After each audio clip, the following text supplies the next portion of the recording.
Japan is also seeing a surge in new COVID-19 cases. Most of the new infections are in Tokyo, which is set to elect a new governor on Sunday. More than 20 candidates are running in the most crowded race in history, and Michio Ishida tells us more. Election day for the governor of Tokyo comes at a very challenging time for the capital.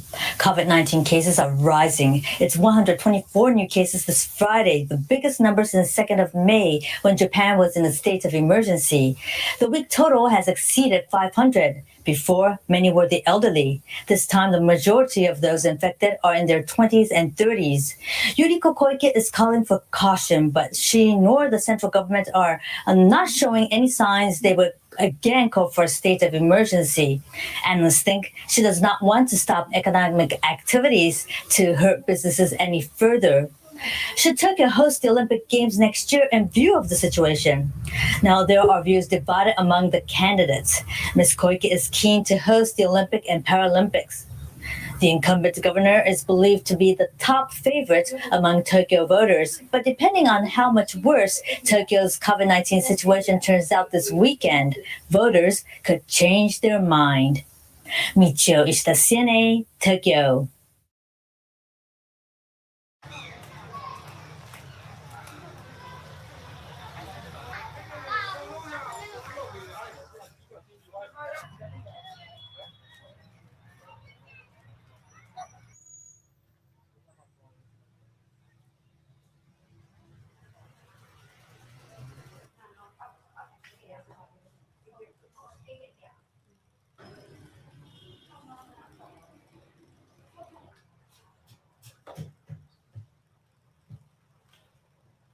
Ngani tema be ngani sama ka social သွားနိုင်နေရှိတယ်ကျွန်တော်တို့အောင်မြင်စွာကျင်းပနိုင်မယ်လို့ယုံကြည်ပါတယ်တစ်ချက်ကအခုလက်60ကျော်66ကျော်မှာကိုပဲတက်ကြွနဲ့လာပေးတာကိုမြင်နေရတယ်ကိုကိုလည်းကာကွယ်ရေးတွေလုပ်ကြတယ်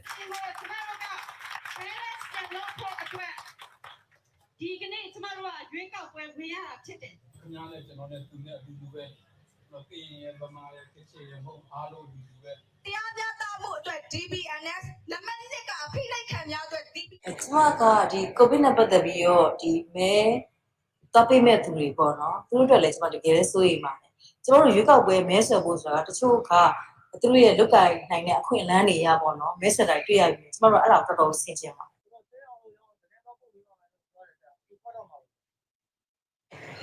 ကျမတို့ကပြည်သူတွေရှင်သန်မှုအတွက်ပြည်သူတွေလက်ရှိဘဝနဲ့လွတ်မြောက်ဖို့ကြိုးစားတဲ့သူတွေဖြစ်တယ်လေကိုအာဏာတစ်ခုတည်းနဲ့ရည်ရတာမဟုတ်ဘူးအာဏာဆိုတော့ပို့ပြီးလွတ်ကင်နိုင်အောင်ရည်ရတဲ့ကိစ္စပဲဖြစ်ပါတယ်ဆိုတော့ကျွန်တော်ပြည်သူတွေရှင်သန်ရေးကျွန်တော်ပြည်သူကျန်းမာရေးပို့ပြီးအရေးကြီးတယ်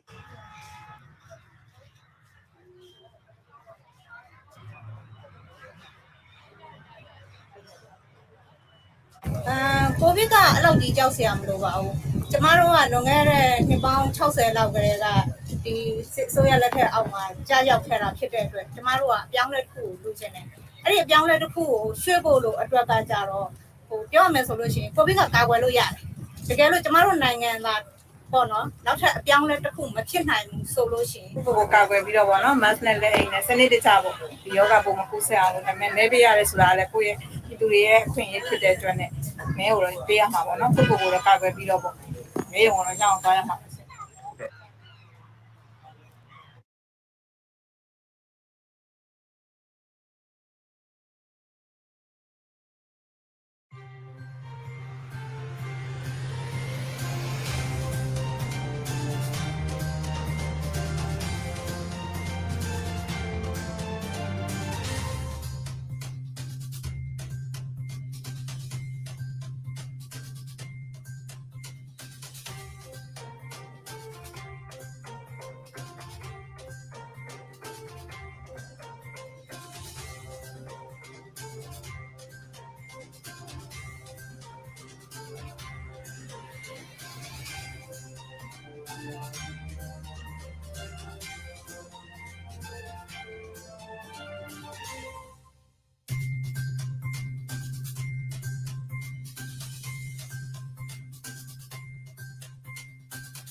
We are happy that is a very, very peaceful election.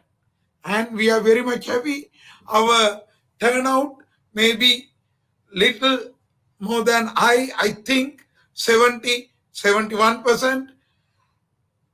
Some areas we have reached 75. There were no major incidents or violence related to the election. Only we have received some violation of election laws, but police and our officers tackle all these problems.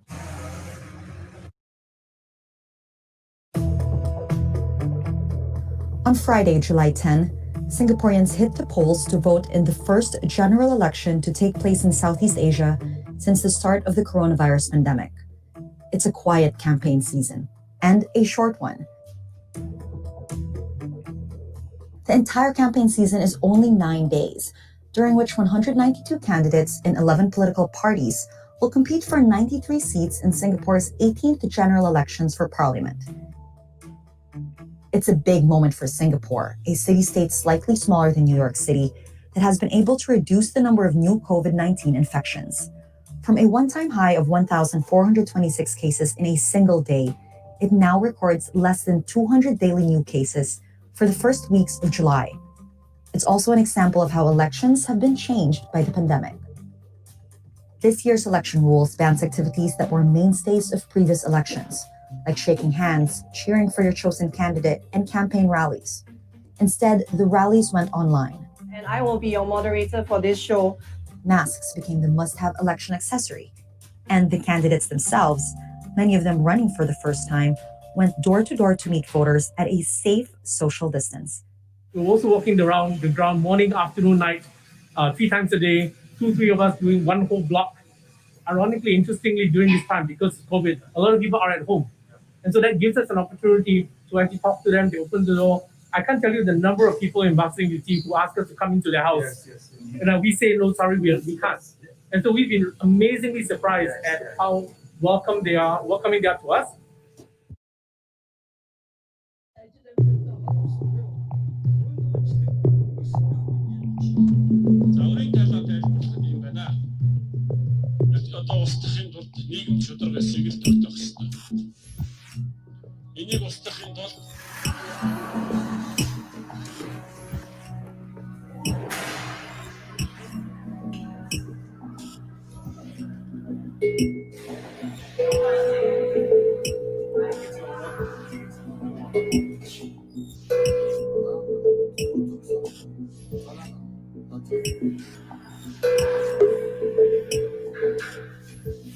Зохион байгуулсан хэсгийн хорон дээр одоо санал тавхад өргөдөд бэлэн болсон.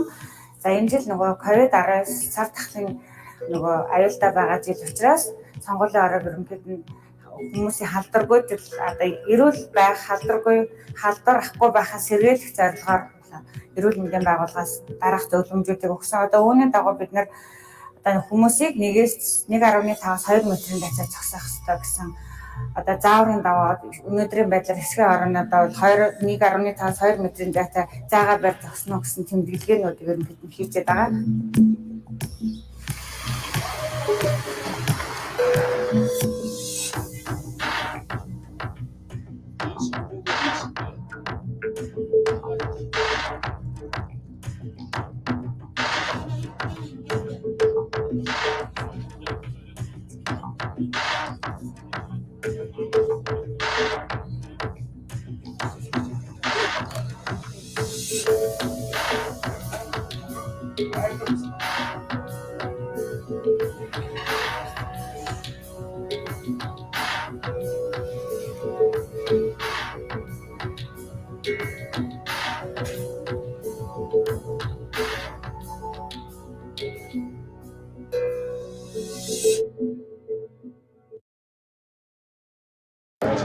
Amid a notable police presence, Bolivians cast their ballots in a high-stakes election.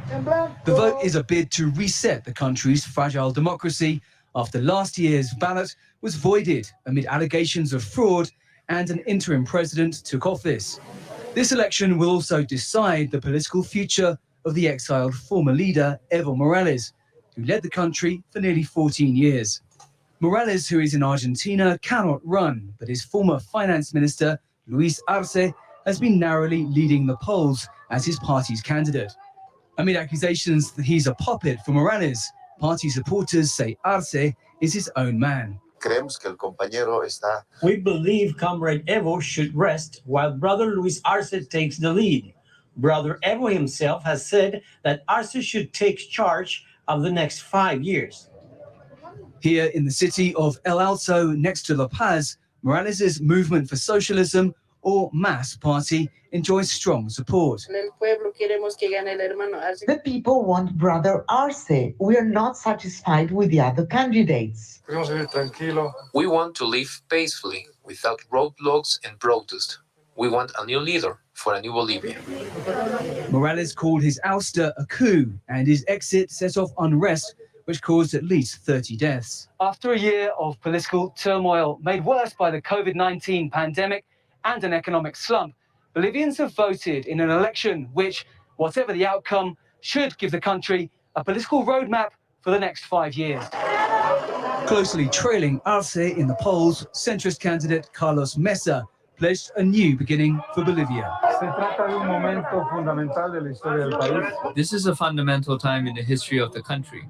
We are all committed with our vote to a better Bolivia, a Bolivia that has better prospects of resolving its crisis and to move forward with assurance and certainty.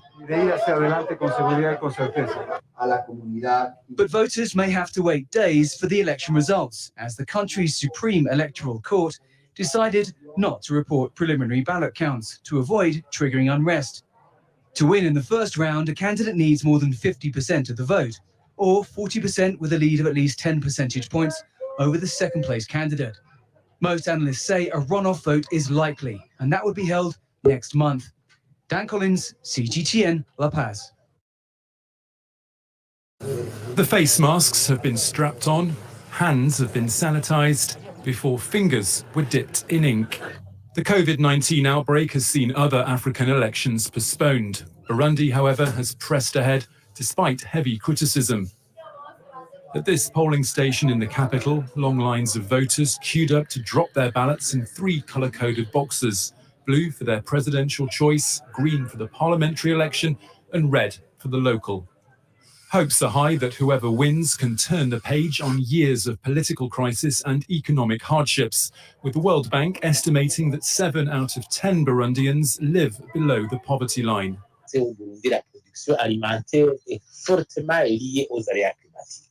Il suffit qu'il y ait une perturbation climatique pour qu'il y ait un pour une chute. Aujourd'hui, on est à une situation catastrophique où un kilo de haricots à 2500, 3000.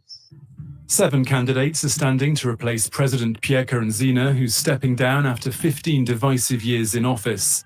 His chosen successor, Evariste Ndayishimiye, is one of the frontrunners, alongside Agathon Rwasa, the leader of the main CNL opposition party. Very few international election observers are on the ground in this landlocked East African state, after the government said they'd need to spend 2 weeks in quarantine. And both the UN and the African Union have already said they're concerned by recent reports of intimidation and clashes between rival supporters. The first results will be announced next week, and if none of the 7 candidates secure more than 50% of the ballot, a runoff vote will be held in the coming weeks. A new set of voting protocols. People in Bihar sanitize their hands and have their temperature taken before casting their ballot. In the first election in India since the start of the coronavirus pandemic, around 20 million people lined up to vote in a local election seen as an important national test and whether large events like these can be held safely during the pandemic. Voters wanted to have their say despite safety concerns. 100% safe nahi hai. It's 100% not safe because you may be sanitizing the areas, but you've seen the rallies. Whoever's holding them, they are so crowded. We don't think anyone is safe. The government hasn't helped us deal with the coronavirus. I would give them a 4 out of 10. People were forced to walk on rows. They faced many problems. The election is also seen as a test of how Prime Minister Narendra Modi and his Bharatiya Janata Party have handled the coronavirus outbreak. When the Indian government imposed one of the world's strictest lockdowns in March, hundreds of thousands of migrant workers were forced to walk home, many for hundreds of kilometers. 1.5 million workers who lost their jobs elsewhere in India returned to Bihar, including Prem Paswan. The father of 5 says they feel abandoned by the government. The government hasn't helped us at all. I lost my identity card. We haven't been given a food distribution card. We have difficulty finding food. Bihar is one of India's most impoverished states with a public healthcare system that is struggling to deal with the coronavirus outbreak. Yet, Prime Minister Modi campaigned on what he said was his coalition government's success in fighting the virus. I want to congratulate the people of Bihar for fighting the battle against COVID-19 with courage. The decisions have been taken quickly to tackle the pandemic. The BJP promised free COVID vaccines for the people of Bihar if the party is re-elected. But for the millions of Biharis who are unemployed and are struggling to feed their families, a yet-to-be-developed vaccine is not what they're asking for. Elizabeth Puranam, Al Jazeera, New Delhi.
Hello.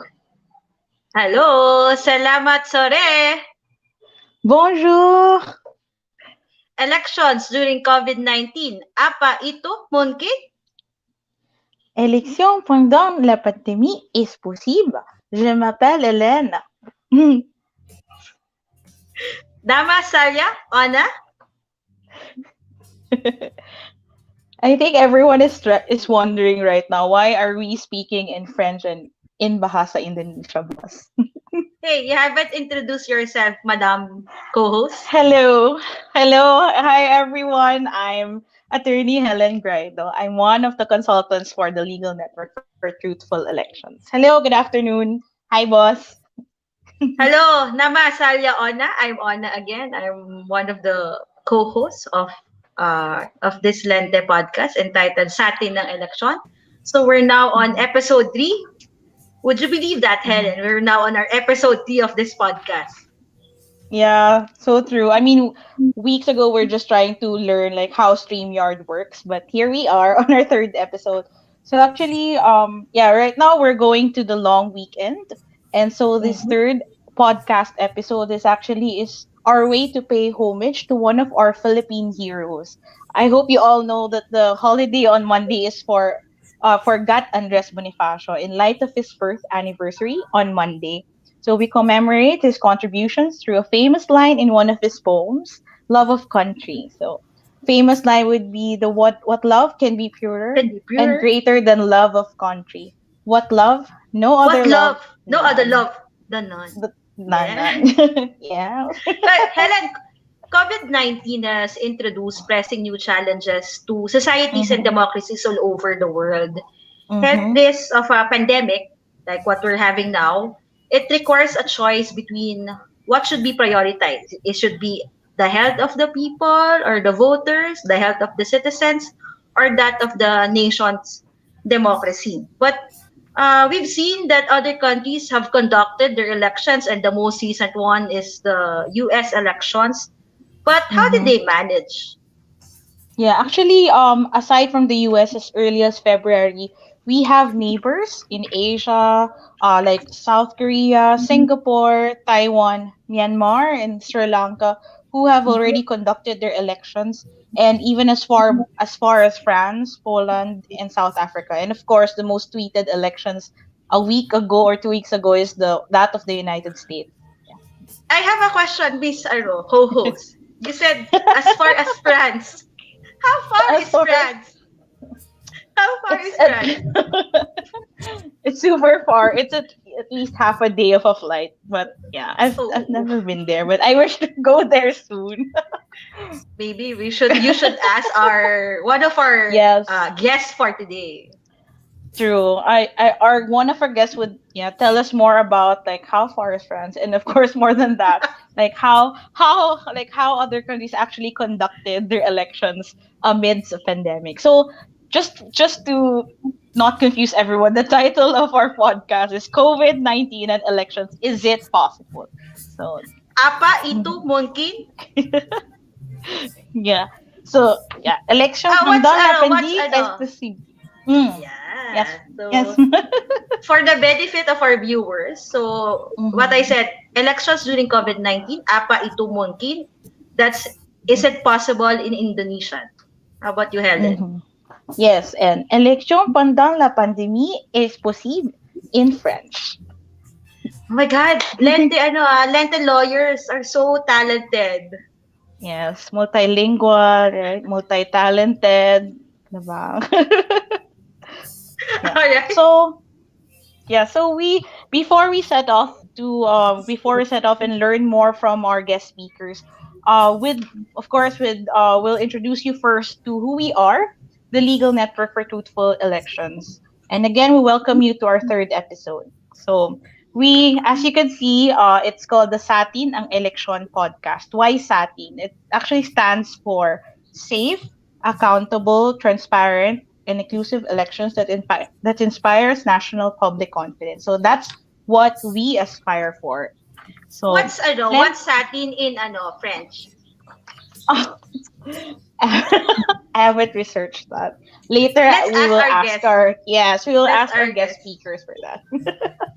Yes, so LENTE, as you all know, it's established back in 2007. It's the first and only non-partisan and nationwide network of lawyers, law students, paralegals, and grassroots volunteers. So what do we do? So aside from a lot of meetings, just joking. So monitoring of electoral process throughout the electoral cycle. So not just the day of voting, we start as early as the filing of candidacy, registration, which is ongoing right now. And of course, if you are qualified, please do register. We also do networking because we not only work with election monitoring organizations here in the Philippines and international. We actually invite everyone, even those who do not work directly with elections, to partner with us. So we also do activities. We also have activities that aim to raise public awareness on election laws and voter rights. So this podcast is one of them. And then, of course, we also work on lobbying for electoral reforms and or for advocacies to make elections again safe, accountable, transparent, inclusive, and inspiring national public confidence. So yeah. So what this podcast we've had, this is the third episode already. So what is it really for? So we now that everything is virtual, everything is just online. We can do face to face. We can do FGDs face to face. We launched this podcast series to reach out to more stakeholders and to promote awareness in election laws, electoral issues and procedures. If we have questions, if we have confusions on what's happening, we hope that through these podcast series we get to answer those. So this video podcast series will run until the 2022 in parallel with the preparations for the 2022 Philippine elections. So that includes the national, national, local, and hopefully the barn parliamentary. And then so yeah, for this episode, the boss said that we have guest speakers. So what will they be talking about? So first, of course, we would want to discuss election related activities, and how will they be adjusted given the challenges of the pandemic. And then we also would want to do a bit of a risk assessment so as to establish a common understanding among election stakeholders and the public. And then also our guest speakers, of course, they will talk about their experiences in their local for the elections they've already observed, which were already conducted during this pandemic. And lastly, which is I guess also very exciting, because I myself I'm a Palawania, so we would hear from our election officer on how they are actually preparing for the upcoming 2021 Palawan plebiscite. So, boss. Telema kasi, Helen. because because were you anxious when I disappeared for a second earlier? Were you anxious? I didn't want to go back to StreamYard. No. But so just like what Helen and I mentioned earlier, this is our third episode of Satin and Election podcast, and I'm tasked to give a summary of what has happened in the two previous episodes of Satin and Election podcast. So the first episode that we did, which we did almost a month ago, it focused on Philippine election myths that we wanted to counter or oppose. So we wanted to change how people looked at our elections and how people appreciated our elections. So in that podcast, we wanted people to engage more and look at our elections, look at Philippine elections using different eyes or a different perspective. On the second election of our on the second episode of our Satin ng Election podcast, we talk about the transition of ARM to BARM and the importance of the BARM parliamentary elections in 2022. And we were very fortunate to have two members of the Bangsamoro Transition Authority Parliament as two of our guests in that podcast. And we're also lucky enough to have one youth leader based in Cotabato, our very own, our former LENTE Notre Dame University Cotabato chapter president, Haj Caballo. So they gave us an insightful discussion about the importance of BARM to the Bangsamoro people and how elections should be conducted less than 2 years from now. So, Helen?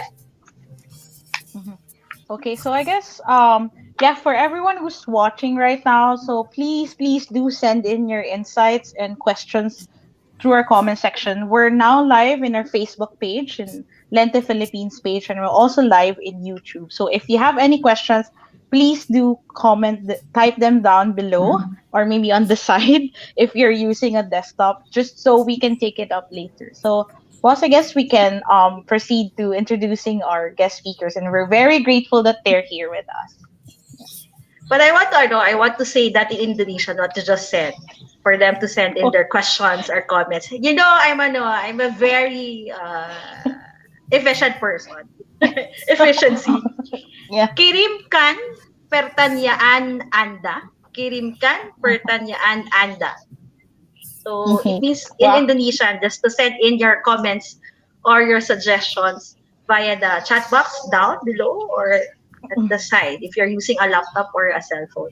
Okay, so before Helen gets angry at me for saying unnecessary unnecessary information, we're very lucky and fortunate in our third episode of this Satin ng Election podcast to have two international guests, renowned experts in the field of international elections.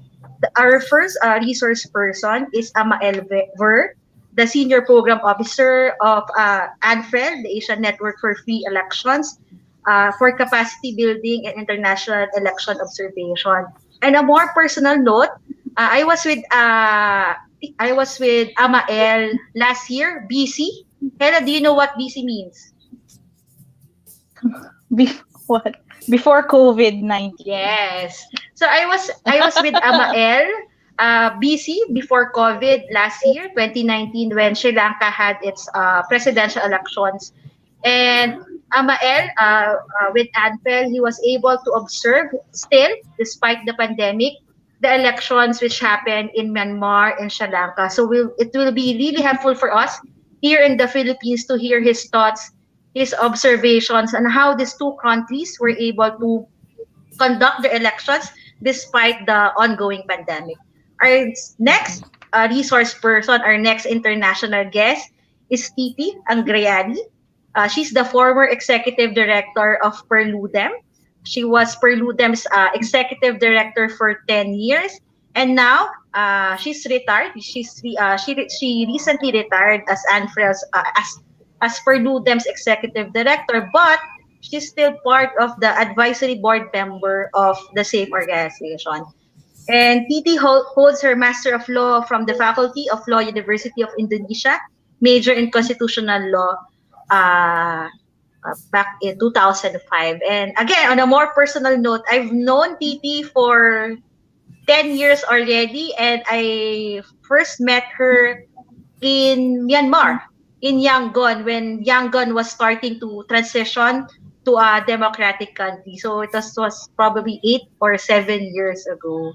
So we're very fortunate to have two renowned international experts to discuss with us today on how we could tackle the same problem in our elections. Yes. So let's all welcome Monsieur Amael and Miss Titi. Hi, good afternoon. Yay! Hello. Welcome, Hi. Amael. Hi. How's everyone? Hello. Hello, Good, welcome, good. Amael. Welcome, Titi. Hi, Anna. Hi, Helen. Hi, Amael. Hope you are well and healthy. Yes, I know we have lots of questions in store for the two of you, but I want to hear your just a few words from the two of you on how have you been? How's everything going in Bangkok and in Jakarta? So Amael is based in Bangkok now, while Titi is based in Jakarta. So how have things been going on in your country? Amael? Sure. In Thailand, things are going decently well. We're lucky enough that COVID-19 hasn't had a huge impact here. So I'm currently the ANFREL headquarters where I've been most of the year. And even though I did not leave the country for the past 9 months, I was still able to cover Sri Lanka and Myanmar remotely. We had to be creative. And so we have worked remotely on those elections. So I did not observe in person because it's just not possible. But we were able to collect information and to work on it as good as possible under the conditions. So thank you very much for asking. I hope you're well as well on your side. Miss Titi, how are you over there in Jakarta? Well, actually, I live in South Tangerang. It's in the border with Jakarta, and and next 12 days South Tangerang will have a regional election to elect a regional head and vice head of South Tangerang. So it's a big day for us in South Tangerang. Well, now I study my doctoral program at the Faculty of Law, University of Indonesia, and it's 100% school from home. So all the activities conducted at home. Can you imagine? I have to for more than 8 hours a day. Yeah, but thanks God that everything is going well, and I hope you all also well and healthy. Yeah. Yeah, thank you. That's good Thank to you, hear, Titi Amael. Yeah, thank you. So yeah, here in the Terima Philippines, kasih. I Oh will not be yeah, left terima behind. Terima kasih, kasih. Ona. You are now an Indonesian citizen. You're very fluent Indonesian. as you All can right, see, Titi, she's how about really you, Helen? enjoying this. Merci, Monsieur Amael. The French is really good, Helen. Wow. Oh, wow. Gosh. Okay, so yeah, here in the Philippines, we're actually going into a long weekend, but the public officials are warning everyone to still stay at their homes because, we're going to the holidays and Philippines would have like the longest Christmas, and they're warning about an uptick on the positive cases because people will still be gathering, they would still want to go to their extended families, but hopefully would still observe the minimum health standards if we do so. So yeah, so okay, so then we can now go to our discussion. So I guess first question, given that COVID-19 has impacted our lives in so many ways and greatly. So I'm sure the election commissions on where you're located right now, they've encountered challenges, and the government as a whole, they've encountered these challenges. So what are these, how did they actually tackle these challenges, and what are these challenges that they had to face given their duty to the population, like election commissions and the other decision making bodies of the government? Amael, please. Sure. Thank you for the question. So there are actually so many challenges that I won't go over all of them. I'll focus on, I think, are the most important that we can learn from these countries. Sri Lanka had a very difficult situation because they had a problem with the timing of the elections. That the new president elected at the end of last year used his constitutional mandate and dissolved the parliament, calling for snap elections within 6 weeks. That was back in March. And right after he did that, there was COVID-19 started to spread in the country so that the country entered into a lockdown. So you have an election commission that had very few weeks to prepare in the middle of an outbreak and could not postpone legally because the responsibility of the dates incomes on the president, not the election commission. So there was a legal problem where the election commission had a mandate to organize elections but did not have enough time to do it. It was quite a mess, to be frank, until the Constitutional Court solved that and actually paved the way for the elections to take place. But they did take place 3 months later than originally planned after 2 successive postponements. So that was also the rigidity of the legal framework that was the main issue there. Myanmar had different challenges. I think the one I would like to highlight was the enforcement of COVID-19 related guidelines during the campaign period. Election worked together with health authorities to adopt guidelines to make sure that the campaign and the voting could be safe. But the problem is that those measures that were comprehensive were implemented in a very soft way. So the implementation was lacking, so that you had political parties and candidates going around with hundreds or thousands of followers with poor social distancing. And the campaign is a long period with many people moving in many places. So it's really the campaign that has the biggest potential as a super spreader event. And that's where I think that was the biggest challenge of the Myanmar elections. The self-enforcement mechanism that they had didn't really work for them. Another challenge that I would also like to highlight is the most vulnerable. How do you protect their political rights? How do you make sure that they're enfranchised? One novelty this year for the elections is, for instance, the people in quarantine or the people who are COVID-19 patients.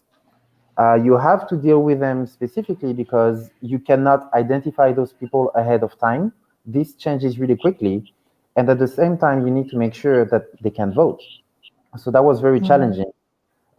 Sri Lanka found a solution that was to use mobile polling stations to go around the quarantine centers, except they did not do it because the law again told them they could not, that you could not have mobile polling stations that would be illegal as to the current framework. So they had to cancel it in the end. So that was another challenge they had.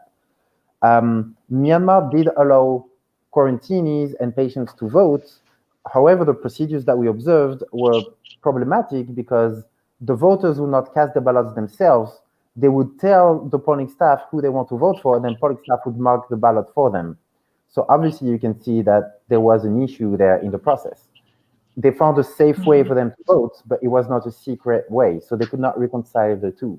So a lot of those really small technical details are huge when it comes to elections in COVID-19. So I think as a starting point, I think those are the challenges I'd like to highlight. Okay, so thank you, Amael. So Miss Titi. Yeah, thank you, Helen, and thank you, Ona. I'm so happy to join you for the LENTE program. Well, in Indonesia, we will have election for governors, mayors, and regions, also known as regional head elections, will take place on December 9, 2020.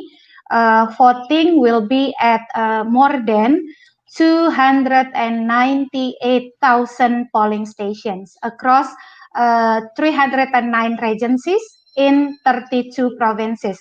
Will start at 7 a.m. and end at 1 p.m. Local time, and will be staffed by more than 2 million poll workers. So although it's a regional head elections, but based on numbers, it's a big election. And also it will be held during the pandemic COVID-19. So you can imagine that now the condition in Indonesia, the positivity rate of COVID-19 still high. Yesterday, even the impacted cases, positive cases, reached more than 5,000 just last day, just yesterday. And the election, initially, based on the regional head election law, the regional head election were originally scheduled for September 23rd, 2020. However, due to the pandemic, Indonesia government declared a health emergency early March 2020. And then the General Election Commission or Komisi Pemilihan Umum or KPU then issued a decree halting all ongoing election activities starting on February 29, 2020. And then after several process, the President of Republic Indonesia Republic of the Indonesia, and then released what we call it government regulation in lieu of law, or in bahasa Indonesia we call it as a Perpu. The President signed the Perpu on May 4, 2020, following an agreement between Ministry of Home Affairs, Election Commission, and the National Parliament to postpone the election date to December 9, 2020. And then in July, the Perpu, the government regulation in lieu of law, ratified as law number year 2020. So relatively, it's a very dynamic process, yeah. And now within 12 days, we will have 14 days on Wednesday, December 9. We face so many obstacles, you know, based on the latest development in Indonesia. All the poll workers must be tested using rapid test or PCR test. And then we just found out that thousands of the poll workers tested positive. So it means we have to replace all the officials. Meanwhile, not many people want to join to be part of the poll workers, because the COVID-19 status still high in Indonesia with limited testing and limited tracing. So it's a big concern. Oh yeah, sorry. I just have a question because you've been observing the elections in Indonesia for how many, for 1 decade or more than a decade already, Titi? I think for 12 years. Oh, for 12, more than a decade. Since 1999. What were the major changes in pre-election activities like voter registration, the filing of candidacies, campaign, poll worker training? What were the major changes which happened this year because of COVID in Indonesia? Yeah, first we do so many adjustment related to campaign procedures. For instance, what we call it as a health protocol or protokol kesehatan during a campaign period. First, we limit the gathering of the voters, candidates.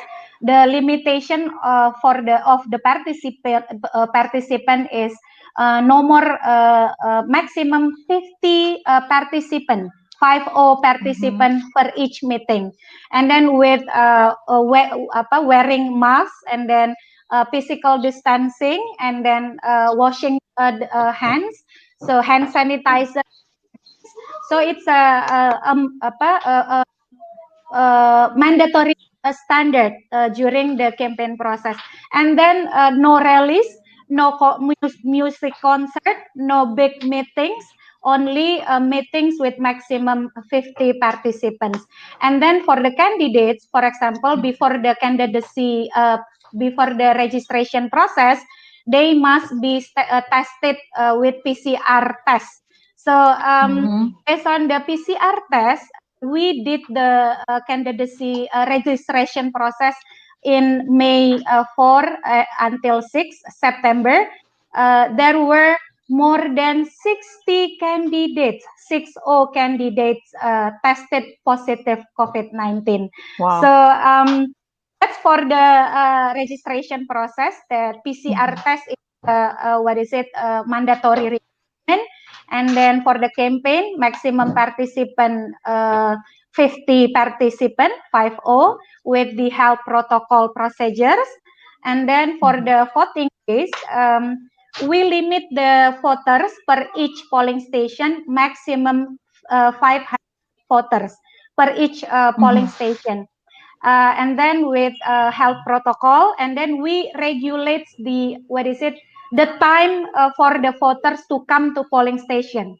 So we they only can they suggested to come to polling station at the time regulated by the poll workers. So in the invitation letter, Indonesia, every voters will receive invitation letters a day before the voting day. So in the invitation letters, you will know your polling station address, and then time you allow to come to polling station, and then you have to bring your own pen,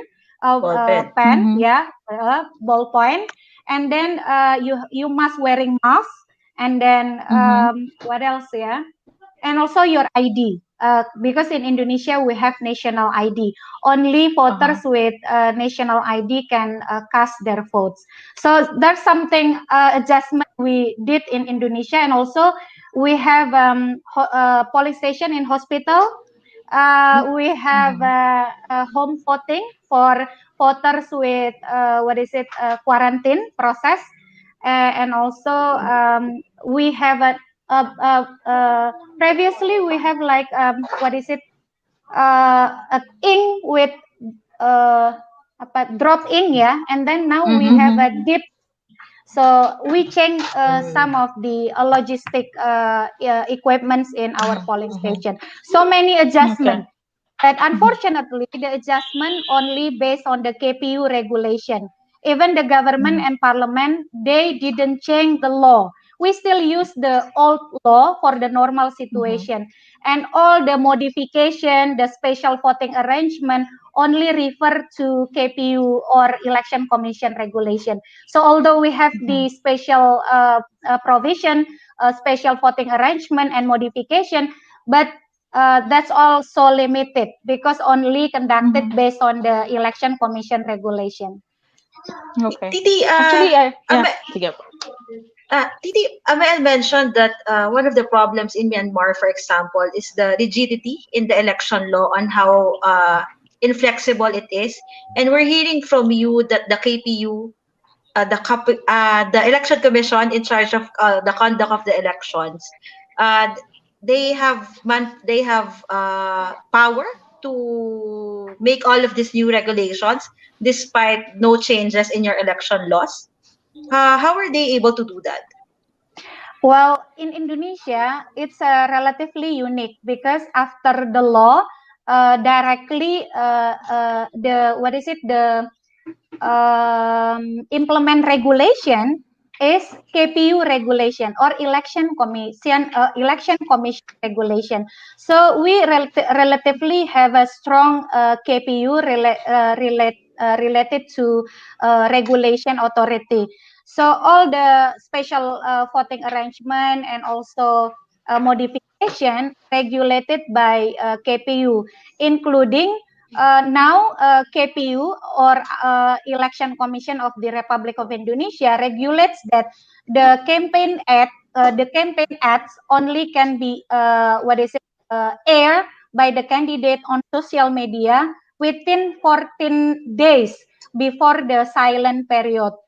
Previously, we don't have that kind of regulation, but for the current regulation to have a level playing field, and then election commission regulates that the campaign ads only can be air only for 14 days. So KPU, yes, KPU has election commission has its authority to have implementing regulation as a follow up of election law. Okay. Actually, boss, I have a question for Monsieur Amael. So you mentioned a while ago that during the campaigns also they aimed to enforce social distancing. Like how successful was this? And then if ever there were violators, are they actually were they penalized? Like who were penalized? Are the supporters penalized, the candidates, or even the managers? And also, sorry, another question would be you mentioned that they actually explored in Sri Lanka like the mobile polling stations, but it didn't work out. Did they actually started procuring paraphernalia for that, and then suddenly the government decided to not push through with it? Okay, thanks. So I'll answer the second question first. Regarding the mobile polling stations, it was the election commission that was coming up with ways, how do you make people vote in quarantine centers? And because Sri Lanka, they have an early vote, advanced voting, which they call postal voting, but the name is confusing because it's not mail-in ballots like other countries.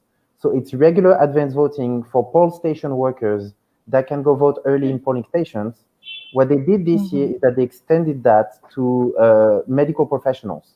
So doctors and nurses working on COVID-19 were also eligible for that. The general public was not. So for other people, COVID-19 patients, for instance, PWDs, they were also thinking about having door-to-door mobile ballot boxes. The problem is that you don't have a location for these, and the law says that you need to have a location of a polling station. You cannot have something mobile currently. And the second problem is that because parliament was dissolved, you could not change the law. There was no sitting parliament at the time. So they had to do with the law as it existed within the mandate. So the election commission worked together with the Ministry of Health. They consulted them, and the Ministry of Health has the mandate to regulate disease outbreaks. So they're the ones who came up with regulations on both campaigning and on voting. And they work together. The exact same thing happened in Myanmar. Those two institutions worked together. The same thing that Titi said, it was basically a trio of measures, three things. The first one was social distancing.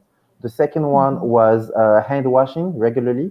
The third one was PPE, personal protective equipment, mostly face masks, but then also In Sri Lanka, you also had plastic cover screens for the tables used by polling staff.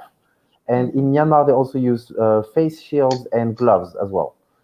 So face masks, but not only. That was also to be applied during the campaign. Myanmar had the same threshold of 50 people maximum, or 15 if you're going door to door. As I said earlier, the problem is that that was not really enforced. You had political parties that had 10,000, 15,000 people in a rally in the middle of a COVID outbreak. The situation in Myanmar was not as bad as the Philippines or Indonesia at the time, but it was still, there was still community spread. So far, no one has been sanctioned. That's the catch. So 6 weeks after the start of the campaign, the Election Commission published a letter saying, hey, we do have those rules in Myanmar, and you should be following them. But it took them 6 weeks to actually call people to order. So some parties complied afterwards, some less, but the enforcement was poor. No one has been sanctioned yet. And the problem was that in terms of a level playing field, the parties that were complying were less visible because they were complying. So they had few people going door to door. So the parties that were not complying had some kind of unfair advantage over them. So for the parties, they had no incentive of obeying the rules because their rivals would be more present. So it was a bit of a virtuous circle that, oh, my opponent is actually more visible. I need to do the same thing. But COVID-19, that was the problem. The same was true in Sri Lanka as well, where they had like massive events, but less. It was worse in Myanmar, where you had more people, fewer face masks, and less social distancing. And we do see the numbers since the elections happened 2 weeks ago, that the numbers were on the rise. I'm not a medical professional. I cannot tell you how many of the new cases are linked directly with the election or the campaign, but there is definitely in the timeline, they met at the wrong time, kind of. So there was an impact. We can say that. Should I move on to polling stations already? Just because Titi already did so. It was a lot of the same. Go, Abel. Go, Abel. Go. Social distancing, hand washing, so hand sanitizer all over the polling stations as well. But the polling stations are part of, it's easier to regulate polling stations because it's a fixed location. You have polling staff present. Social distancing in both countries was found to be lacking, but overall, the compliance was a lot better on election day than it was during the campaign. So the concern, if you're really Amel, I just have to interrupt you. Did the election commission extend the voting hours so that the voters would not go all at once to the voting centers? Was there an extension of the voting hours? No. In Myanmar, they haven't. If I remember correctly, in Sri Lanka, they did. They had 1 more hour, which was in priority for those people that were safe isolating at home. So if you had not symptoms, or if you're after quarantine, they have extra quarantine at home. And so those people at home could go vote, but they were asked to just go during the last hour of the day to minimize exposure. So they did extend by 1 hour. And just as needed an official government gazette, it was not easy for them to do it. But they did extend. Myanmar did not, because Myanmar has an advanced voting. I'll cover that later as well, the alternative voting mechanisms. Before we go to the next questions, Helen, you want to read the questions or the comment? Let's go to our shout outs. So since we're live on Facebook and on YouTube, we have viewers right now and we have some shout outs. Wow. Kiring kang pertanyaan, anda. Hi, Sir Louie. Wow, sabi niya, ibang klase ang language reach ng Lente, bahasa Indonesia and French. Yes. Thank you, sir. Merci beaucoup. Thank you sa basic French back in college. Terima kasih. My regard, again. My regards to Titi and Amael. It's nice to be with them, even if it were just online. Yes, sir. We're also very grateful that they're here with us to enlighten us in preparation for upcoming elections. Yeah. Okay. Oh, ay, isa pa. From Miss Adit Butay. Hi, Ate May. Ayan. Usap pa kayo ng kulay ng damit. Pati si Jane na na-interpret nakalente black. Syempre, black. Nakakapaya. Translate that in English. Black is a very slimming color. It's very regal and, very Professional Amael, also. Amael Titi, for your information, someone commented that we're all wearing black. The people coming from Lente. And Helen said that it's slimming. It's a slimming color for the three of us. And there. And Amel and Titi, you have they're actually also we have a comment that's also they're very grateful for this topic, so and also for the resource speakers. Yeah. So thank you. Sure. I think I have one additional information about the sanction, Yes. because in Sri Lanka and Myanmar, Amael said that there's no sanction. In Indonesia, actually, although it's so limited, but we have some sanction if the candidates didn't follow the regulation. The Election Supervisory Board or Bawaslu, Ona and Helen, you know about Bawaslu, right? That in Indonesia we have election body at the national level, provincial level, and then regency and city level. All the office are permanent. So if the candidates or the participant of the campaign activities violates the law, violates the regulation on campaign, so Bawaslu will issue a written warning to a campaign team if health protocols are not followed by all campaign participants. And then in cooperation with the police and local officials, Bawaslu a campaign event if instruction in the written warning are not followed within 1 hour. So Bawaslu also ban candidates from conducting campaign activities for 3 days if it finds a serious health protocol violations. So that's a sanction in our regional election now. Yeah. I just want to follow up on that statement of Titi Amael before you make your statement. So the sanction is suspension of the candidate and their supporters on campaigning, right, Titi? When they violate health protocols. Yes, that's right. Were the candidacies of these candidates cancelled because of consistent violations? No, the candidacy is still going on because the law, you know that we didn't change the law, right? So only several provisions can cancel the nomination, not including the violation on health protocol. So the maximum sanction is what is it? The Bawaslu will Bawaslu will ban the candidates from conducting campaign activities for 3 days.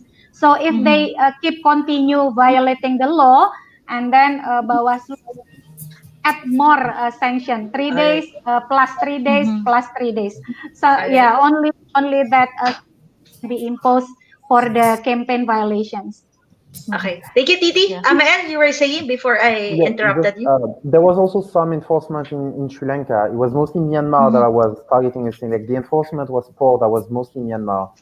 But still, without the enforcement, like there were some limitations because Myanmar, the last elections they had was the historic 2015 ones where there were many people in the street and many big rallies. So it was still smaller scale than then, but it was not complying with the 50 people threshold. Sri Lanka, there was also the election complaints unit of the election commission with the police. They also monitor the bid, the campaign, and sometimes they will call the candidates and say, okay, maybe you should like tone it down. I don't think any candidates were disqualified, but there was some level of enforcement. It's just that you can't exactly trust a candidate to self-censor themselves when they're trying to win an election. So that makes sense.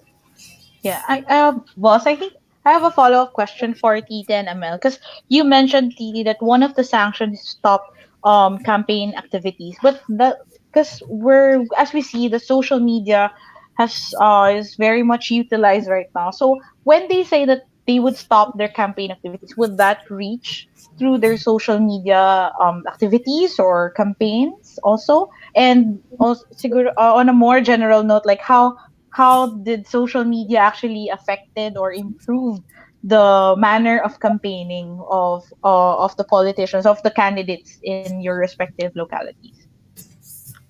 That's very interesting, yeah, because although election commission suggests the candidates to conduct online campaign, but more than 95% of the campaign activities conducted as a direct campaign. So the candidates still prefer to have a direct meetings with the voters instead of having online campaign, because you know that the infrastructure of communication and then also internet connection is not so good, yeah, in Indonesia. Not many voters willing to join Zoom meeting or a Google Meet meeting. So candidate mostly they conduct a direct campaign or offline meetings. And then how about the social media? The social media in Indonesia, the candidates only allowed to have a maximum 30 formal accounts. So the social media accounts of the candidates must be registered to election commission. So and then election commission will announce the social media accounts of the candidates to the public on their website. So we can know from the election commission website the what is it, formal or the official social media campaigns of the social media accounts of candidates. So yeah, I can say that the discourse during the campaign process only among the voters, yeah, but the candidates only use the social media accounts to promote their vision, mission, and programs, and also to publish their activities using website, Twitter, Facebook, Instagram. But there's so limited activities using like what is it, meeting platform like Zoom, Google Meet, and so on and so on. Yeah, that's the use of social media in Indonesia. But as I mentioned earlier, that social media ads only allow to be used by the candidates within 14 days before the silent period. So in Indonesia, we will have silent period from 6 to 8 December, that all the campaign activities will be stopped and candidate cannot do anything during the silent period. But 14 days before the silent period, candidates can have TV ads, radio ads, printed media ads, and also social media ads. Why we limit the time? To have level playing field among the candidates, and also to limit the hoax, disinformation, misinformation, etc. Yeah. Okay.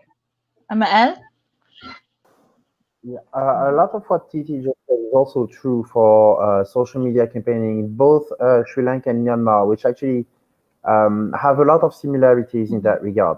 They also both have countries that the infrastructure is not that great, and some places have poor internet coverage. So even if some of the campaign moved online, there was more online campaigning than in the past, it was still not all that much, because you also need to reach out to people in person.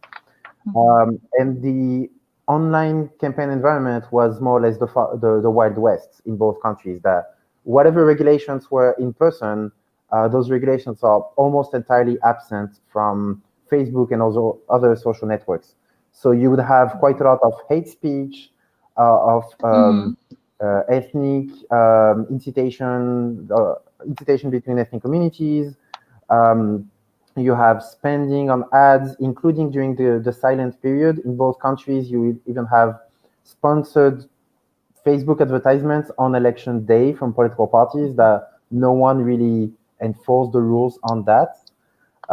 So that was definitely a place where the enforcement is not there. At least in Myanmar, it's also like they don't really have a democratic transition. They're still learning, and the election commission doesn't have the experience or the ability to really monitor that satisfactorily. So you also need to understand it. I'm not necessarily blaming them. They're also there where they're coming from, and they have their own challenges to deal with. So I think social media just wasn't the priority this time. And in person, you had also technically places that had stay-at-home orders in Myanmar. They should not have had any campaigning according to the rules, but they did, of course. Political parties still went out and still did it. So there's between the practice and the regulations, there usually is quite a difference. That's very interesting, Amael, because one of the theories that we're currently exploring now is because of COVID, people will resort more to Facebook, to the online platforms for their information.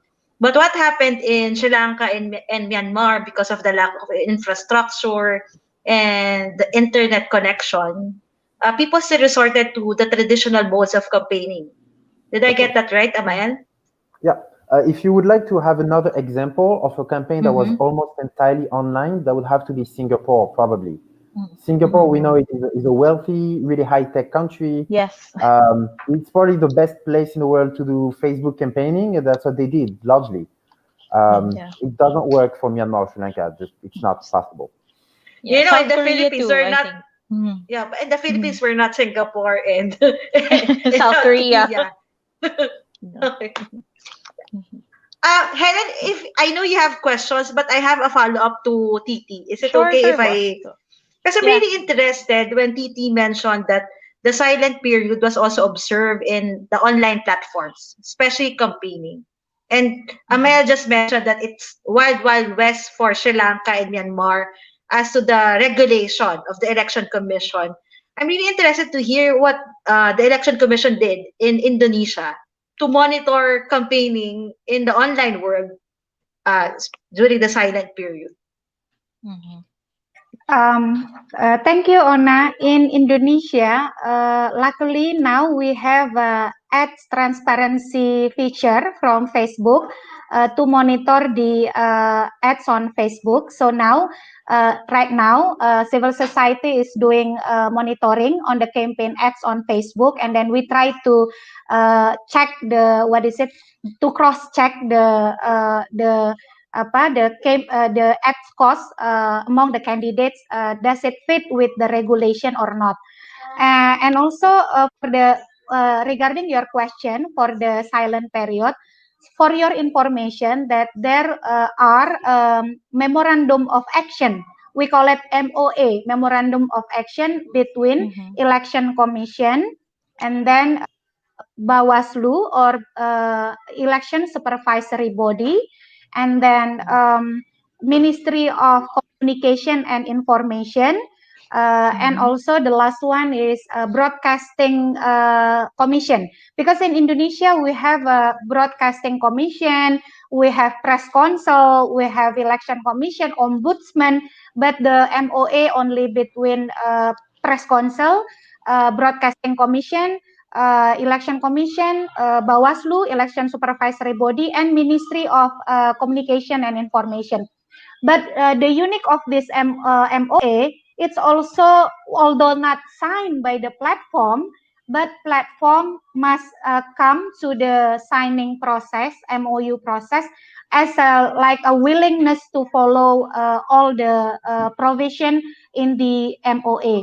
So when Bawaslu receive complaints or reports on the violation of the campaign in social media, Bawaslu will forward the report to Ministry of Election and Information and Communication to verify the complaints, and then after the reports is verified, the platform must take down the post or the campaigns. So that's part of the scheme conducted by the institution related to the campaigns on social media. There's so many lack on the regulation on campaign social media campaigns. Based on Perludem research, we found at least 9 priority risks affected by the social media campaign in Indonesian election: hoax, misinformation, disinformation, bots, buzzers. You know that buzzers influencers in Indonesia becomes a big issue related to campaign finance accountability, and also because they sometimes release polarization topics among the public in Indonesia.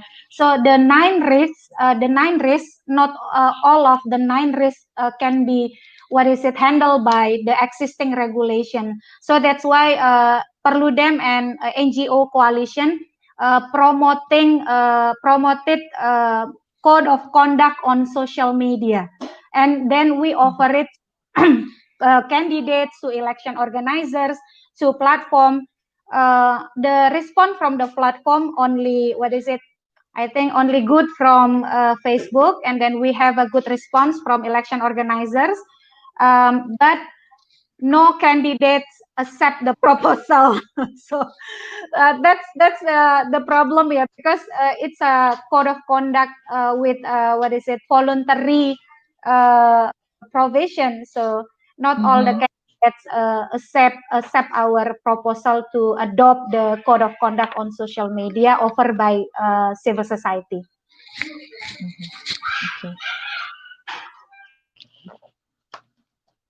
Boss, I think you're on mute. Hannah, I think you have a question for Amael. Yeah, actually I have on back to after we've discussed social media, actually would want to ask on the alternative voting methods and how was overseas voting conducted for Sri Lanka and Myanmar, because I know like a significant population of the especially for Sri Lanka are overseas workers in nearby countries like Singapore and Malaysia. So how was that conducted given the So pandemic? for Sri Lanka, you might be disappointed to learn that Sri Lanka does not have overseas voting at all. There is no, there's no provision for that. There are provisions for advanced voting in Myanmar. Myanmar also has a huge migrant worker community. So what they did is what they do usually, that people can vote at their embassies or consulates in foreign countries, and they did that this year. I think 110,000 people applied and 70,000 people cast ballots that way this year, which is more than that's in a the good past. turnout. Not really, because in Thailand, for instance, you have about 3 million of Myanmar migrant workers. So if you have 70,000 overseas voters worldwide, so it's a bigger turnout than in the past. But there's still that problem of reaching out to those migrant workers, also and asking them to come to the embassy. In Bangkok, I know that some people that we know have waited over 10 hours to be able to vote at the embassy. So it's not always easy. And the process was identical as a regular polling station. It's just that you go vote in a foreign country. And they did consider doing 3 polling stations at the border between Thailand and Myanmar for those migrant workers, but that was just not possible, I guess, because it was too difficult and the borders are currently closed. So that would have been difficult. Otherwise, in terms of alternative voting methods, Sri Lanka has advanced voting, which, as I said, they call postal voting, but don't be fooled.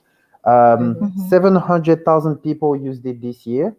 So it was everyone on election duty could do it, and health workers as well. So that took place in specific polling stations, usually in government offices or in areas where those people work, over 8 days. Myanmar has something very similar to for poll workers that stretches over 2 weeks. And usually advanced voting is also for some voters that are eligible. For instance, the sick, the elderly, persons with disability are also eligible for that. Not regular voters, but the most vulnerable. This year, they extended advanced voting to everyone over the age of 60 that was either in an area under stay-at-home order because of COVID or in a highly densely populated city. So those people could also do it. The idea was that it would avoid them from going to the polling station on election day, so less exposure. The problem is that the polling stations were okay for advanced voting, but the mobile ballot boxes, house to house, the health prevention measures were just not there. So you had polling staff that did not sanitize their hands or did not have face masks. So then if those people go to the house of the voter, the limit in exposure I mean, the argument is not really there anymore. So we have some concerns. We think it's really good to enfranchise the most vulnerable. We're not sure that the health mitigation were really satisfactory on this. So we have concerns about that. And one last thing, for people who were outside of their constituency in the country that could not come back home because of travel restrictions, they extended advance voting so that those people could vote early, and then the ballot will be sent to the home constituency. Usually they don't have access to that, but they extended it. So they used what already existed, they just expanded in time and in who was eligible, which is a good way. And just to finish, no online voting, no mail-in ballot in either countries. They don't have it. Okay. So I guess because Amael already discussed on how the vulnerable sectors were catered to by the election commissions, but you expressed your concern on the fact that the poll workers themselves may not be observing the minimum health standards, and it could be a threat even if they do house to house, or like they go nearer to these age groups or to these sectors. They can actually also be a threat to these voters. So Titi, how about in Indonesia? Like how did the EMB ensure that it is inclusive and safe for the vulnerable sectors voters?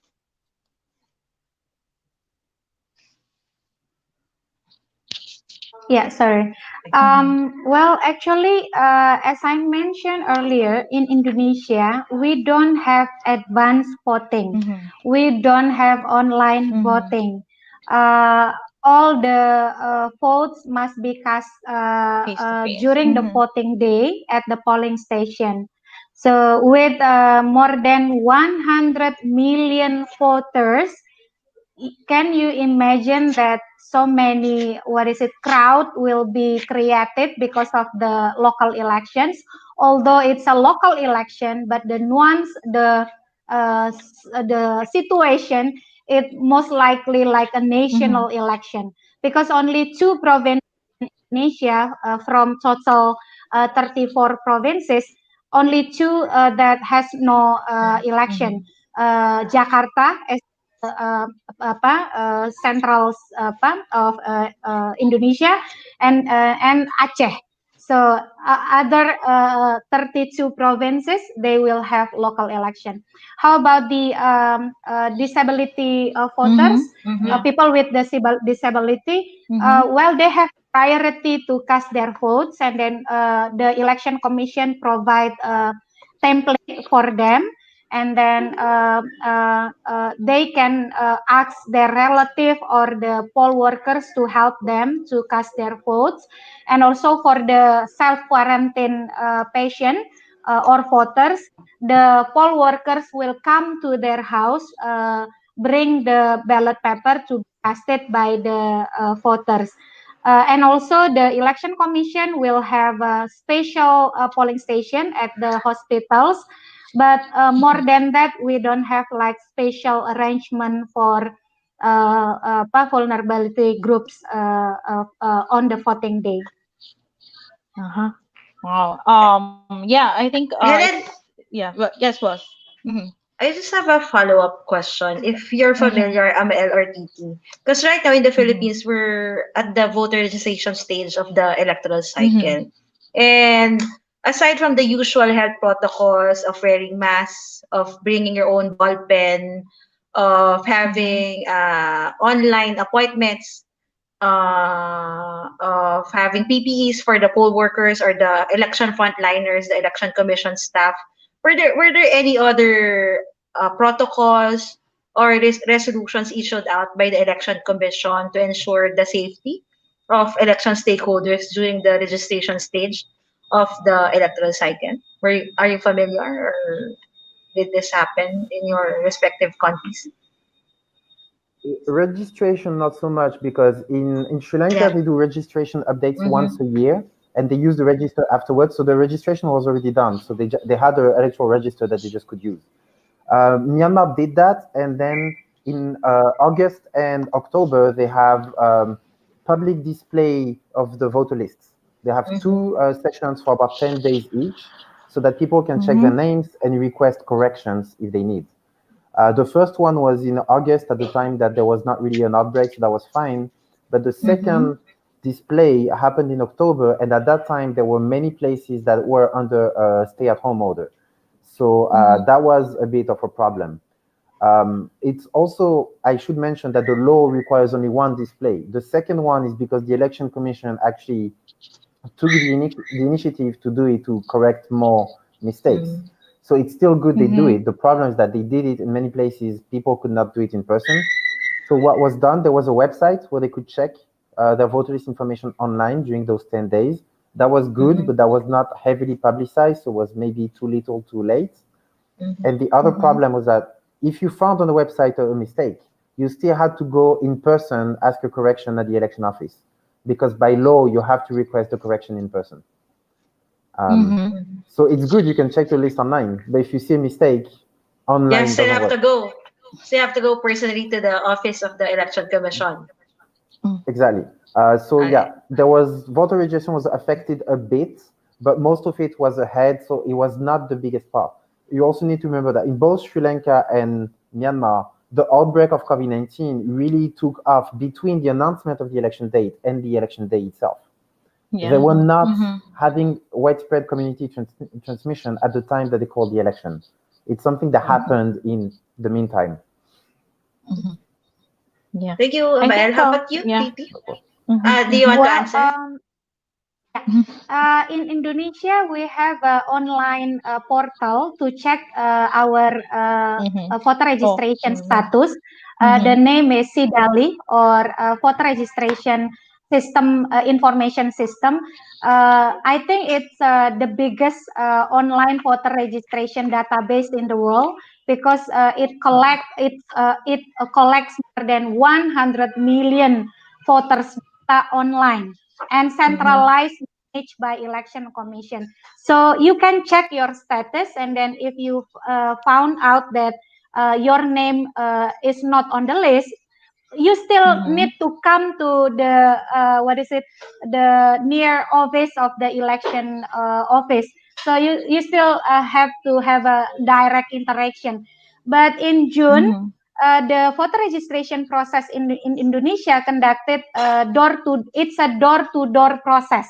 So voter registration officer from Election Commission will come to your house door to door. It's a census process. So they will check the ability of the voters. They will check your ID. They will check your data validity, but with the health protocol. And based on the latest information, there's no infection cases found as a impact of the voter registration process that conducted door to door. That's one of the confidence situation that make our election commission really wants to continue the election, although there's so many protests from the public to postpone the election to next year. Yeah. I hope that our election commission listened to you, Titi, because one of the problems, I'm sorry, my friends in Comelec, but one of the problems right now in our election commission is their hesitation to conduct satellite registration, or just like the door-to-door registration conducted in the villages. So there's a hesitation on the part of our Comelec, our election commission, to go closer to the people because of the fear of transmission. But in Indonesia, your election commission did door-to-door checking of the registration.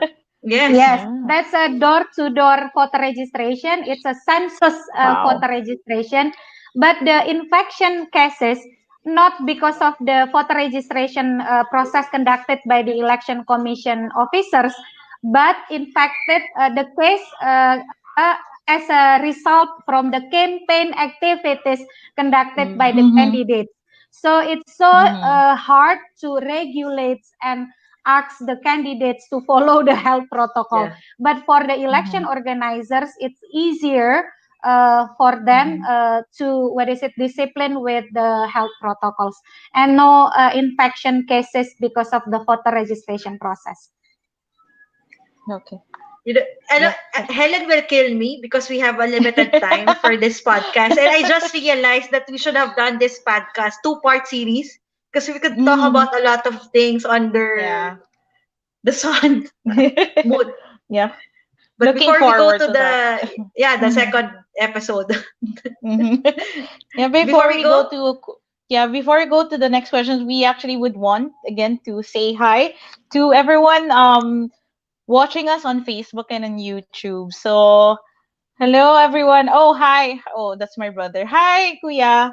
He's actually living now in Palawan. So yes, I hope you actually listen and because this discussion will greatly affect our province in Palawan. Hi Kuya and hi to my nephew.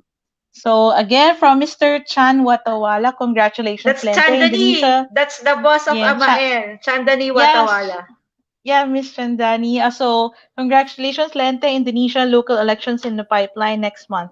Sri Lanka and Myanmar elections will be helpful for Indonesia. Yeah, thank you. Hi, Chandani. Yeah, Miss Carla. Hi. We hope that black is a slimming color. Char. It is. So okay. Okay. This one. Boss, I think you can help me with this. I will do this from Ano Jano Wentari. I think this is one of Titi's fans in Indonesia. Mantap Embak Titi Anggraini Masudi. Titi, can you translate that for us? What does that mean? She's saying hi to Titi. Oh, that's hi. Oh, mantap. Oh, okay. Yeah, it's so cool. Mbak Titi, Mbak, it means my sister, something like that. Oh, endearment. Oh, cool. Next. Okay. So, boss. All right. I think looking back from your experiences and your observations, especially you, Amael, you've monitored closely the Sri Lanka and the Myanmar elections. If you had the opportunity to go back again and change and the power to change any of the resolutions issued out by the election commission or any of the policies or programs conducted by the different election stakeholders, uh, what will you change if you had that power? It's a bit complicated because I cannot rewrite history, but Mhm. I guess the ability to change the law would be very welcome in order to enhance alternative voting mechanisms. But that's a very political decision. The election commissions in both countries, I think, did a decent job at organizing safe elections. They planned ahead. They got PPE. They also talked to each other. ANFREL also set up a conversation between the election commissions of Sri Lanka and Myanmar, so that Myanmar could learn about the experience of Sri Lanka. So when election officials talk to each other, they also can address the challenges. Both countries also did mock polling stations ahead of time to see what was realistic and what was not. I guess in Myanmar, it's mostly the campaign. In Sri Lanka, it will probably also be the campaign. Just try to be more careful about that. Myanmar also had some measures on election day. So you had social distancing, PPE, all of that was great. They had temperature check for voters on election day, which we didn't think was really that great because the procedure, if a voter had fever, was a bit unclear. In some cases, they would be taken to another room. In some cases, they would stay outside and the ballot would be brought to them. In one case, we had an observer that saw polling staff give a cold water bottle to a voter. So he would put the cold water bottle against his forehead so that when he tested So the temperature will change. Yeah. Yeah. So, Okay. so that I would Yeah, probably that's fine. change that. If you do risk mitigation measures, you need to make sure that they work. It's maybe better to have fewer measures that you know are implemented across the board perfectly than to add more measures and then to find like something farcical. The problem is that when you're talking about public health, it's not really that funny in the end. And obviously, there's another thing I would change that in Myanmar, there was also election violence on the rise, so that you had two supporters that were killed, you had one MP-elect that was murdered a couple weeks ago, and you had 3 candidates that were kidnapped. So if you give me that power of changing something, I would obviously make it so that this would not happen. But it's very complicated. Titi, before we hear your answer, I just have a follow-up to Amael. Sorry, Helen. I just have a follow-up. That's fine. That's fine. Go. I remember, Amael, in one of the focus group discussions that we had with our medical experts here in the country, there was a hesitation on their part to allow COVID victims or those with those diagnosed recently for them to exercise their right to vote, because it's for the medical practitioners, it's very dangerous. Was there also hesitation on the part of the election commission or the general public to accommodate those who are recently affected with the COVID virus in Myanmar and Sri I Lanka? mean, that were recently affected, but that were not carrying the disease anymore. How about Or those that in the was, hospital? Was so there those in hospital, hesitation? as I mentioned before, both election commissions wanted to do something. In Sri Lanka, they wanted to have the mobile polling station, but that was just not possible. And as I mentioned, in Myanmar, people in quarantine centers or hospitals for COVID-19 could vote. The problem, like you had polling staff with a lot more PPE, with like full suits. The problem is that the person did not vote themselves. They did not handle the ballot paper themselves. You had to tell someone else. Someone else would mark it for you and would put it in a box for you. So there was a problem with secrecy, Amael, but there was no hesitation, for example, on the part of the election commission to extend that right to those who are in the No, hospitals. I haven't heard about any debate like that, because those people need to be enfranchised just as well, and I think election officials realized it. It's complicated. Hello, Kamelek. Hello, Kamelek. Please listen to Amael and the Myanmar experience. I don't recommend. I don't recommend they do the Myanmar methods, because then you have no secrecy. The problem is that when you manipulate a paper, it's an actual object that could be contaminated. Yes. So I'm not a doctor. I don't know what solution they can find. But please make sure that even people who have COVID-19 should not be disenfranchised because they got unlucky and caught a deadly disease. That would be double punishment for them. Thank you, Amael. How about you, Titi? Well, because we don't have the election yet, because the election is still within 12 days. But but I'm but so far, what do you want to change from what's happening in Indonesia now? There's no voting time extension for the voting day. So the voting time will be from 7 a.m. until 1 p.m.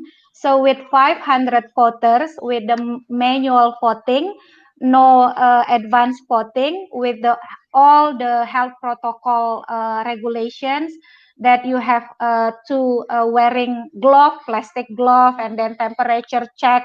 It will take time for voters to cast their votes. And I'm so worried that 7 a.m. until 1 p.m. will be not enough for all the voters to cast their votes.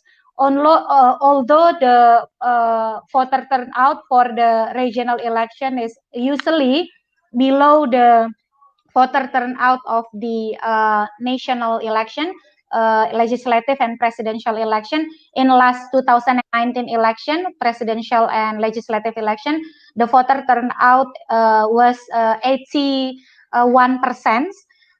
Usually, regional election only average 70%. But having 500 voters in one polling station in a small space, I'm so worried with the time. So I do really hope that if I can turn back time, the government will change the law and then have more time to cast their the votes for the voters. And also, what I want to change, if I can do it, to disqualified candidates who violates the health protocols, because Ona, in the beginning of the voter registration candidate registration process, or candidate registration dates, there's a big music concert involving thousands of people in some Indonesia. Mhm. But there's no like strict sanction for them.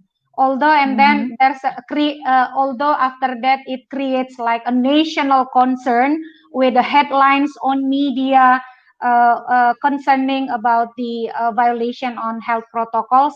It helps the public to control the candidates. But if I can change the law, maybe I will add one more provision to disqualify candidates if they violate the health protocols. Yeah. Thanks, Correct. Titi, for that answer. Wow. All right. Okay. So thank you, Titi and Moshe Amael. So actually, like what you said, Titi, there are also a lot, or at least three elections on the way for us. So we have the nearest would be the most proximate is the Palawan plebiscite that will be happening by the first quarter of 2021. So given your experiences, we've actually invited our election officer in Palawan, Ma'am Sheila May Guno.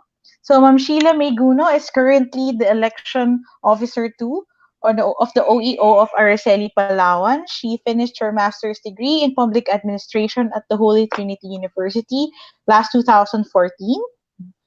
And she also served as an instructor at PSU in Palawan State University, Araceli from 2019 to 2012. Currently, she is the election officer 2 of Comelec Araceli, Palawan since 2013. A mother of 2 daughters and happily married to Mr. Nevraski Arguno. Hi, Ma'am Sheila. Welcome. Welcome, Ma'am Sheila.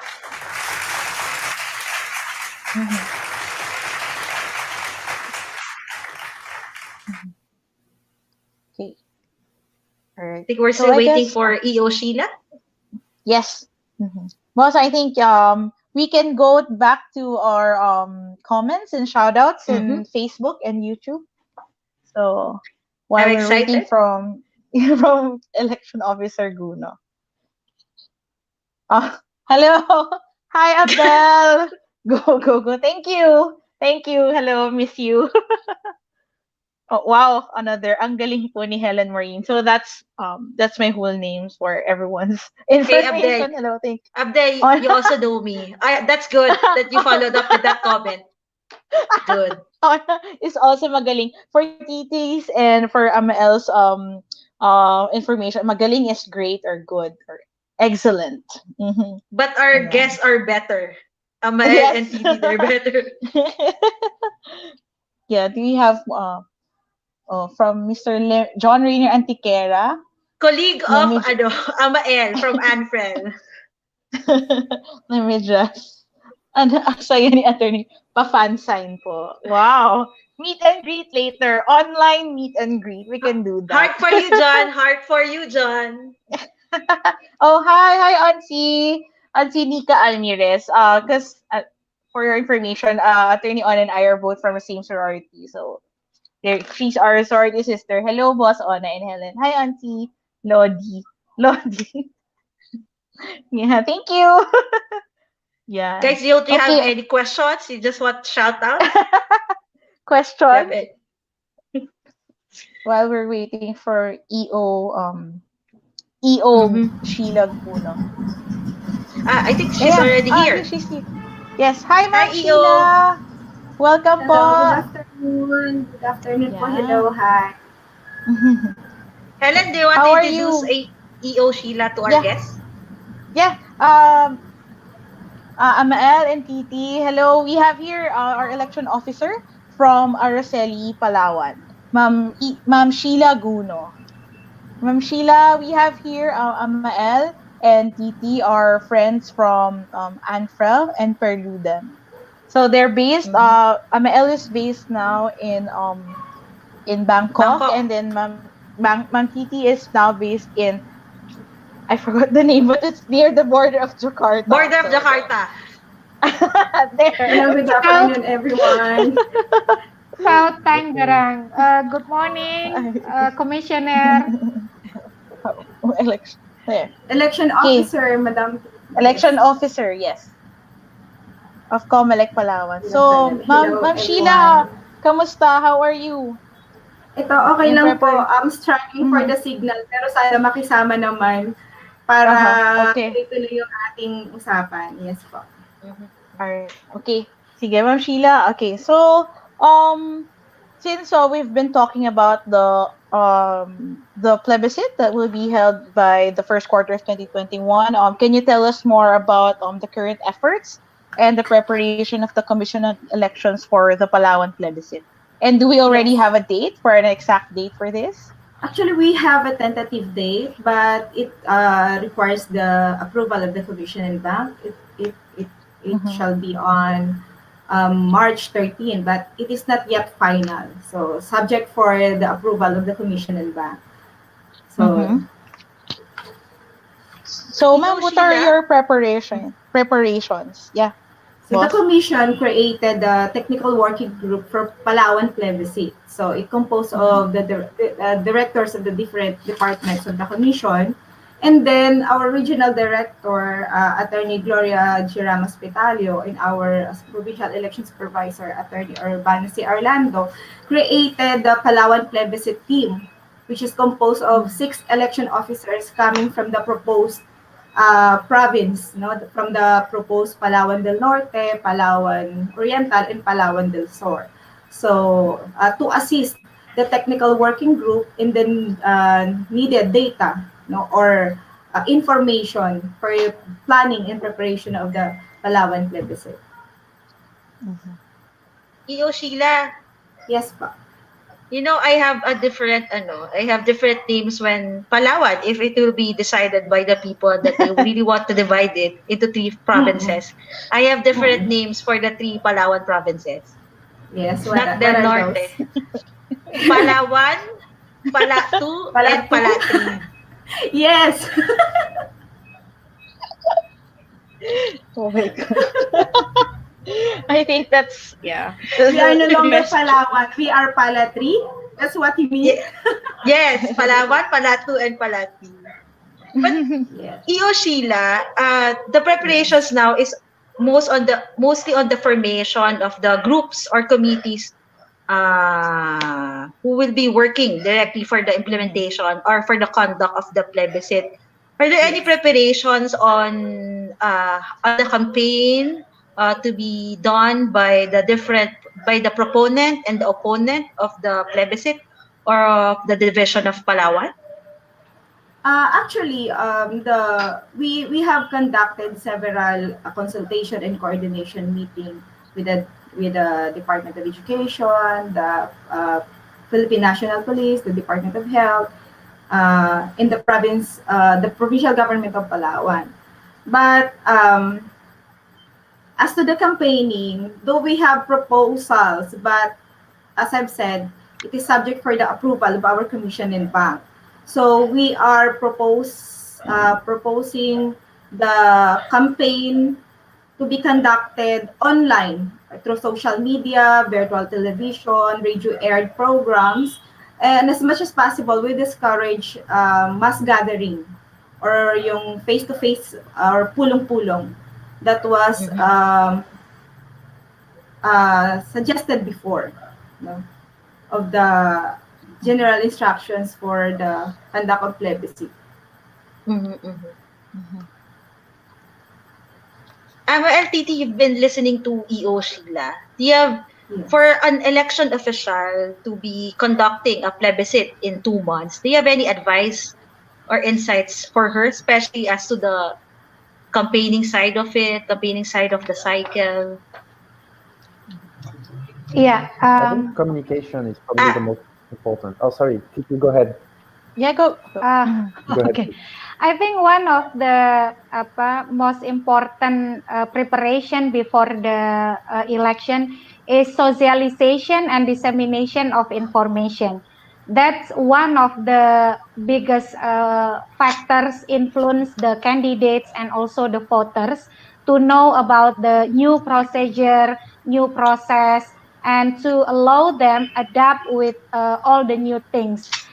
In Indonesia, because we have so many voters and then election commission and then too busy with the special voting arrangements because they have to make sure that they can modify the process with the health protocols, and then sometimes they forget about the socialization process and dissemination of the information, and then there's a lack of information among the voters on the new provisions, new regulation, new procedures. I think that's one of the concern if you will hold election amidst the pandemic of COVID-19. Although you are busy with the special voting arrangement, but don't forget to socialize and then to disseminate the information to the public. So it must be balanced between the technical things and then the socialization process. Thank you, I Titi. totally Amael? agree. I totally agree. I was about to say the same thing, that communication is really important on the part of election officials. That you, hopefully the public, the voters can be aware of what to expect on the polling station before election day, so that they feel confident, they feel safe. Um, a drop in voter turnout is not necessarily happening because of COVID-19. We've seen different countries, including the two I covered, Sri Lanka and Myanmar, that had about the same level of voter turnout because election commissions communicated early and with a consistent message. So that was a really reassuring voice for them. The other thing is probably consultation of the different election stakeholders so that the decisions of election officials are understood and are agreed, so that if you are to issue regulations, if you can consult political parties before, those political parties will be more likely to respect the regulations afterwards if they are explained as well. I think everyone understands their responsibilities. It's just that it's a difficult job to be an election official these days. We understand. Yeah. Okay. So yeah, just what you said, Amael, it will be a very difficult job for election officer Sheila, but I'm sure she will pull Yes. through. So, Sheila, if you have, do you have any questions? Like, given that you're now preparing for the plebiscite, do you have any questions for our for Titi and Amael? Actually, I have noted some of their Mm-hmm. important points on how to, especially the campaigning. So I have noted on how the Indonesia regulated their social media platform using for campaigning. So, is there any problem arise or in regulating the social media platform of campaigning? Even the memorandum of action between the commission and election commission and the candidates or the parties? Thank you for your question. In Indonesia, actually, my organization Perludem is one of the Facebook trusted partner. So we also work in last election together with Facebook to do like a screening on the report on the hate speech and then misinformation, disinformation. To help Bawaslu or election supervisory body and Facebook to make sure that we don't violate the freedom of expression. So some of NGOs involved in the process. How about the willingness of the platform to join the MOA? Based on my monitoring and observation, I think the communication between Ministry of Information and Communication and also Election Commission and election supervisory body with the platform relatively good. So well, actually, initially, election commission wants to ban all the campaign ads during the campaign periods because they say that we want to have a level playing field because amidst pandemic COVID-19 will bring more benefit to incumbent. So we don't want to have more incentive to incumbent by having like more channels, yeah, But and then after a discussion with stakeholders, with civil society, with platform, and also with election candidates, and then election commission decided to have 14 days for the social media ads. So yeah, the communication and coordination among platform, government, election commission, and election supervisory body, and also NGOs in Indonesia, it's not 100% perfect. But I can say that we regularly have a coordination meeting, and then Ministry of Communication and Information, they have like a hoax monitoring platform, and we have Mafindo. Mafindo is a local NGOs who's monitor the hoax and also disinformation on social media. So I think the coordination is one of the key for one of the key for the solution to regulate the social media campaigns. Thank you. Thank you. Okay. So yes. Yeah, so I guess we can now we have a lot of questions lined up for our speakers actually from Facebook. So we can start going through them. Yeah. Please, first question, please. We have Kirim Kampertanya and Anda. Ayan. Yeah. Adit has a question for Amael. Amael, what were the main changes observed for how candidates did campaigns? Was there an increase in social media use? Yes, there was. I can't exactly give numbers, but we did notice that the campaign moved online a bit more. It's part of COVID-19. It's also part of just new technology being used more and more in election campaigns. So it's the normal phenomenon. In Sri Lanka, for the campaign activities, they were already pretty well regulated, so that you don't have motorcades in Sri Lanka. You can only have posters that are like a specific size. So those regulations still worked. The one added regulation was really limiting the number of people able to attend, on top of social distancing and face masks. The problem was the enforcement. Sri Lanka was not so great in enforcement. We do see pictures with hundreds of people just side by side. Myanmar was worse. Myanmar really had many people without face masks, big rallies.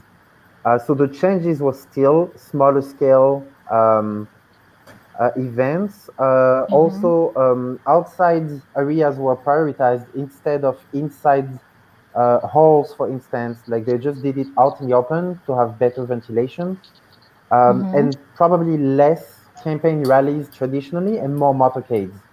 So just megaphones and people going through the village giving their program. You still had in-person events, but less. It was just like you had a motorcade going through your village and so some leaflets, and so a bit more subdued. But it was not a radical revolution in Myanmar. It was just like a bit quieter election to some extent. It should have been, if the regulations were followed, the campaign should have been a lot more subdued, including in some areas where the campaign should not have taken place at all. But we didn't see that. Okay. So, all right. I think that's good to hear, Helen, on the part of EO Sheila, because I think they're considering of prohibiting face-to-face campaigns and rallies and just resort to full online campaigning. But I think it's still possible based on what Amael shared, that face-to-face campaigning by opponents and proponents of the division could still be done, but Comelec needs to regulate it. Exactly, that was my point. It's possible, but you need some kind of oversight. Interestingly, all the political parties we talked to in Myanmar, they're like, oh, we know the limit is 50. We brought 50 people. The other 200, they came by themselves. So they were escaping their own responsibilities. They were like, oh, we're so popular. People come to us. And you're like, really? Really, that is your defense? So oversight is really important. Okay. Yoshia, do you have any comments before Helen moves on to... Okay. May I add? Yes. So, as we all know, most of the barangays in Palawan have no internet connection. Yes. So we initially we have recommended to still the election officers may still hold face-to-face pulong-pulong or assemblies. But of course, with proper coordination with the municipal health office or the Department of Health or through the municipal interagency task force, if they are allowed to conduct face-to-face. So face-to-face campaigning. Of course, we will follow the 50% venue capacity protocol by the IATF. So the traditional campaigning of face-to-face may still be possible during the conduct of the campaigning during the Palawan plebiscite period, campaigning period. So, and also we are considering the distribution of flyers and other campaign printed materials through the help of the barangay officials or other stakeholders. So, those are the possible election, what you call this, election campaign modes we can use during the Palawan plebiscite campaign period. So, Helen? Yes, boss. You have a Yes, follow-up taking you, question, Sheila. I'm sure. Of course, I have. Because I want to hear from Amael and Titi as to the strategies implemented by candidates or the election commission on the distribution of flyers, handbills, to be conducted also by our election commission. Do you have any suggestions to prevent this on becoming a super spread event or to prevent this activity from being the cause of transmission based from your experience? Titi, Amel, anyone can go first. I think, yeah, to require canvassers to wear PPE and maybe possibly gloves, I think is one of the best things that you could do. Or potentially, if you could, I don't know if that's possible in your country, but if you could centralize that, collect all of the different campaign material from parties, and then you could distribute them to voters, for instance, in a safer way. But yes, I don't have a miracle solution either. But thank you, Amel, for those suggestions. Titi? Um, in Indonesia, mostly candidates they don't distribute the campaign materials like flyers, books, etc. But there's massive campaign props like banners and big baliho, we call it big banners on the street. So all what is it, corner on the street you can find campaign props. But flyers, there's very limited and usually distributed by the candidates during the face-to-face campaign in a town hall meeting or in a what is it, small meetings conducted by the candidates. I think and one of the provision regulated by election commission that interaction between candidates or campaign team with the voters, each of the campaign team and candidates must wearing hand gloves or plastic gloves. So when they have like physical interaction, they each of the candidates must protect themselves and the voters with plastic gloves. And also with the physical distancing 1 meters. Thank you, Titi. Thank you. All right. So next, lots of PPE, lots of protection to be used. Yeah. So next up would be another question from our comments from Facebook. So from Sir Louis, in I guess this is for Ma'am Titi. So in the elections that you have observed, as well as the forthcoming Indonesian elections, was there a formal and effective collaboration between the EMB and the health authorities? Titi? Yeah, there's some intensive and good cooperation between health authorities and election commission. For example, I mentioned earlier about the election commission regulation. Actually, the regulation drafted or developed together between Ministry of Health and Election Commission. So Ministry of Health intensively assisting Election Commission during the regulation drafting and also to monitor the progress of election stages. For your information, that 3 among 7 members of election commission at the national level confirm positive COVID-19, and they have to quarantine themselves for at least 1 month. The chairman Arif Budiman tested positive COVID-19 a few months ago, I think a month ago, and he must be hospitalized for 35 days. So transparency about the status of infection is also important for the public to have like trust on election commission. That election commission can handle all the process and also can make sure that the health protocol implemented during the election stages. So don't hide the information related to infection cases. If you hide the or keep the information, public will not trust you about your what is it, performa and capacity and capability. Yeah. Okay, thank you, Titi. Next question we have this is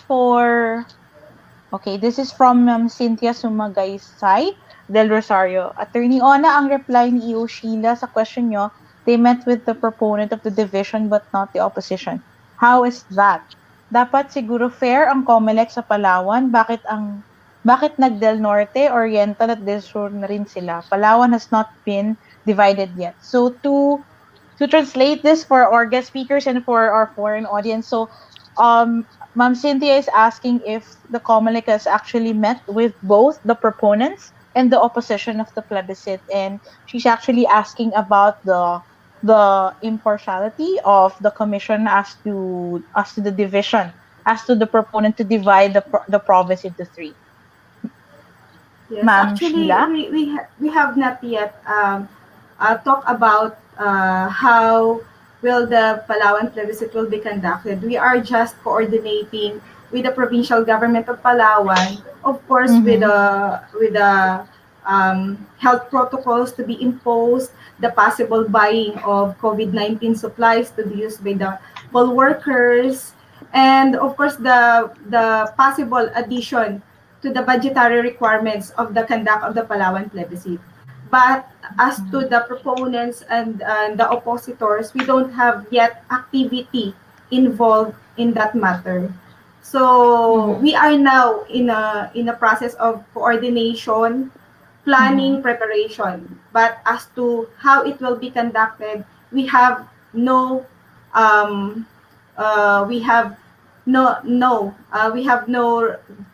general instructions or rules and regulations yet approved by the Commission and Bank. So we are still in the preparation stage. Okay. Actually, I have a follow-up question. But do you plan to conduct like public consultations on this? I think if like for the preparations. When the needed information, the rules and regulations are already finalized with, of course, approval with the IATF, the needed budget for the conduct of the plebiscite. So there are many things to be considered. We are still about to finalize the total number of the clustered precincts, because as you know, last October 28, the Commission and Bank approved a single day voting for the plebiscite. And from 400 voters per clustered precinct, we lowered it to 200 voter per clustered precinct. So there are many to be considered in the preparation. But as to the public consultation, we don't have any schedule yet. We are still waiting for the final resolution that will be signed by the Commission and Bank. But of course, Ma'am Sheila, just to appease our commenter. Of course, the office of Ma'am Sheila and the office of COMELEC Palawan, it's open to all individuals and all stakeholders, not only to the proponents and not only to the proponents of the plebiscite. Miss Sheila, Yes. can you invite your stakeholders in Palawan for that purpose?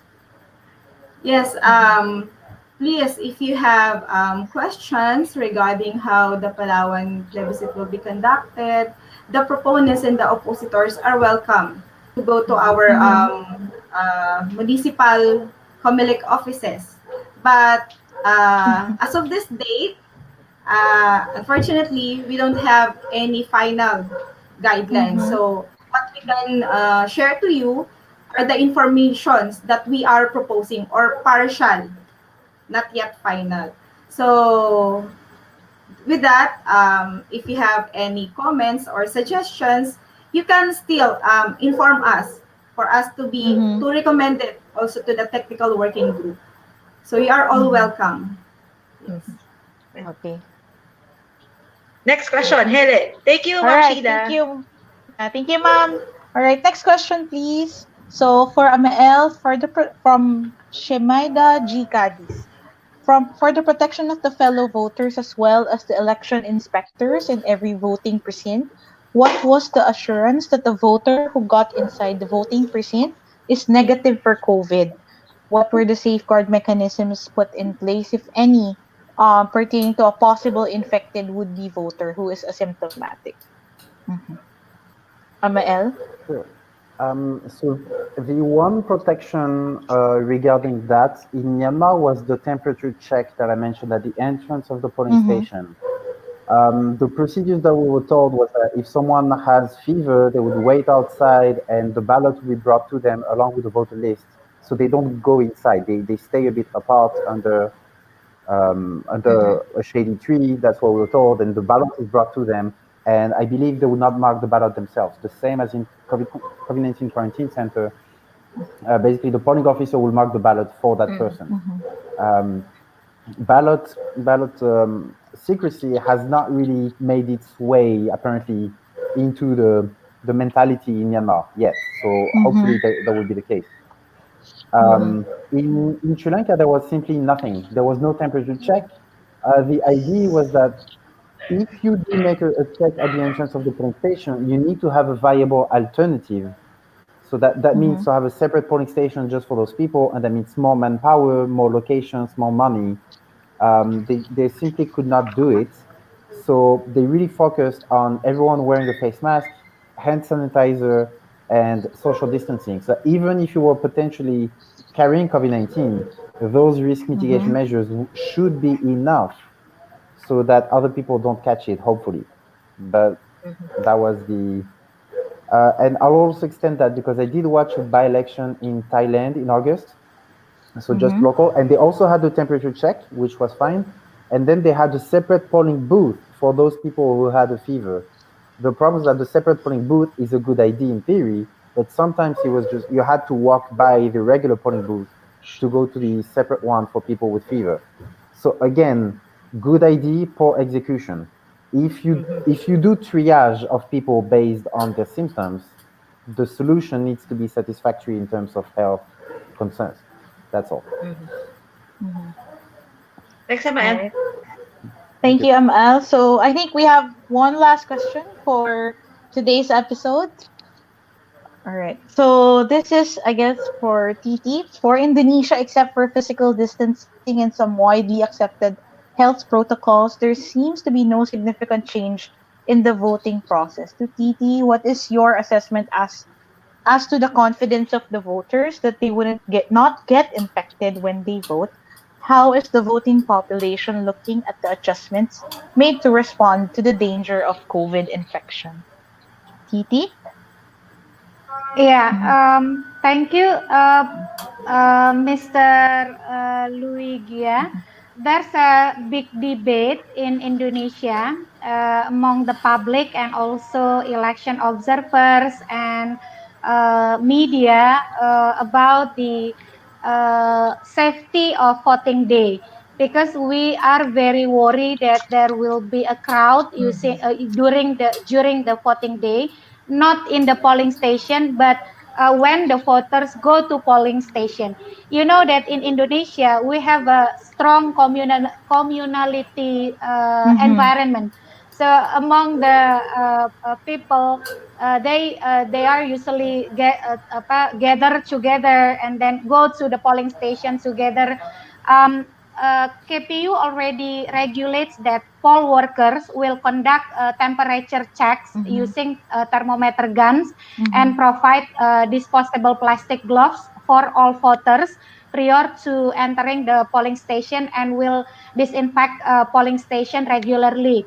And then voters with a body temperature above 37.3 degrees Celsius will be asked to vote in special booths separated by a plastic screen.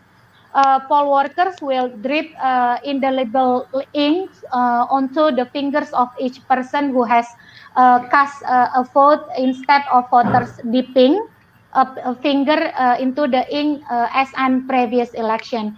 But and then government what is it publish and socialize the new procedure. I think every 30 minutes on TV, we can see the ads from government, from the Ministry of Communication and Information. But, but that in theory, in practice, we don't know the implementation, yeah, because Amael said that good regulation, poor implementation. That's also one of the biggest concern from the Indonesian voters. You know that sorry, based on the latest survey conducted by a leading surveyor in Indonesia, only 34 respondents feel confident to go to polling station on voting day, and and 55% respondent still don't know whether they will come to polling station or not. And the latest progress, there were yesterday almost 6,000 positive cases, new positive cases. So even the epidemiolog said that we even don't know about the Indonesian situation. Is it already what is it finish with the first wave, or we are still with the first wave? So me myself, my family, for instance, still told me that they still feel confident whether they will cast their votes on voting day or not. So it's a big work for election commission, government, political parties, candidates to convince the voters that it's a healthy elections. Yeah, so Pak Luigia, I think we need to wait and see the effort of election commission and government until the voting day. Yeah. Thank you, Pak Louis. Sure. Okay. Thank you, Miss Titi. So again, we are very grateful for your attendance here in our third podcast episode. But since we're already running out of time, but we would like to ask maybe your parting words or your last words for our audience as we await and see the other upcoming elections there in Indonesia, in the Philippines, and the other parts of the world. We can go from Amael, Titi, and of course, Election Officer Sheila. Just quickly, please, Amael. Yeah. Just starting with maybe it is possible to hold elections during COVID-19 safely. It's complicated, but it's possible. And I think that's the really important lesson here.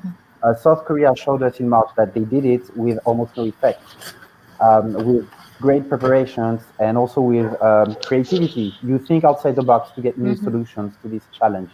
So it's possible. We're not advocating for pushing through elections in every case. You also have to adapt to the local situation, especially with regard to the spread of the disease. And for anyone else who'd like to have more information, please visit our website or our Facebook, ANFREL Asian Network for Free Elections. We've been trying to cover as many elections as possible this year. And we hope that those are useful resources for countries that are heading into their own elections. Thank you very much for having me today. Yeah, thank you. Bonjour, Merci beaucoup, Amael. Merci beaucoup, Amael. Merci beaucoup. Yeah, thank you, Amael. Thank you, Miss Titi.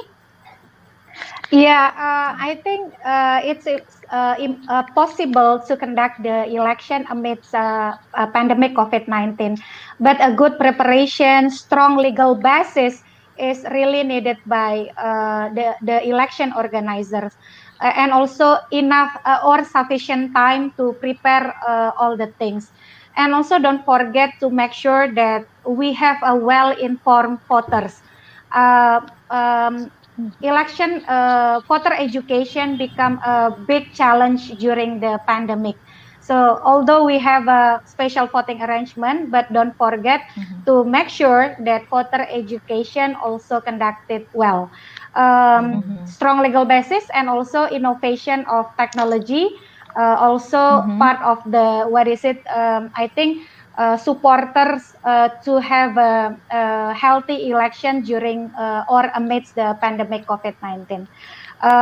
Thank you for Lente. I hope we can continue our discussion and cooperation for the future topic.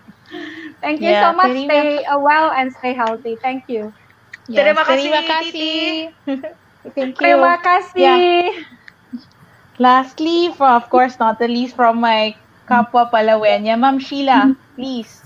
Yes, yes, yes. Yes, Excited as na po ba Ma'am kayo? Titi, yes, as Ma'am Titi mentioned, it is very challenging to conduct, especially the Palawan plebiscite during this pandemic. But we in the Commission on Elections, we are asking the help of our stakeholders, especially LENTE, in voter education and information dissemination regarding the conduct of the Palawan plebiscite. Without your help, the Commission on Elections cannot do it alone. We cannot do it alone. So we are now in the middle of preparing, and we are ensuring the poll workers, the voters, and the public that we will conduct the plebiscite in a safe, no, in a safe way, without by following the IATF health and safety protocols. All of our guidelines, we will ensure that all of the rules and regulations are in line or conform with the IATF protocols. So thank you very much for having us tonight. It's already 7 in the evening. So for having us and the opportunity for us to be heard, and to, of course, express or to inform the public regarding the update or the status of our preparation. But rest assured that we are preparing, we are doing this all for you to conduct election safe. And of course, as you have said, safe, accountable, transparent, inclusive plebiscite. No? So sa atin ang plebisito. Thank you Plebiscito, yes. and good evening. Maraming salamat, EO Sheila.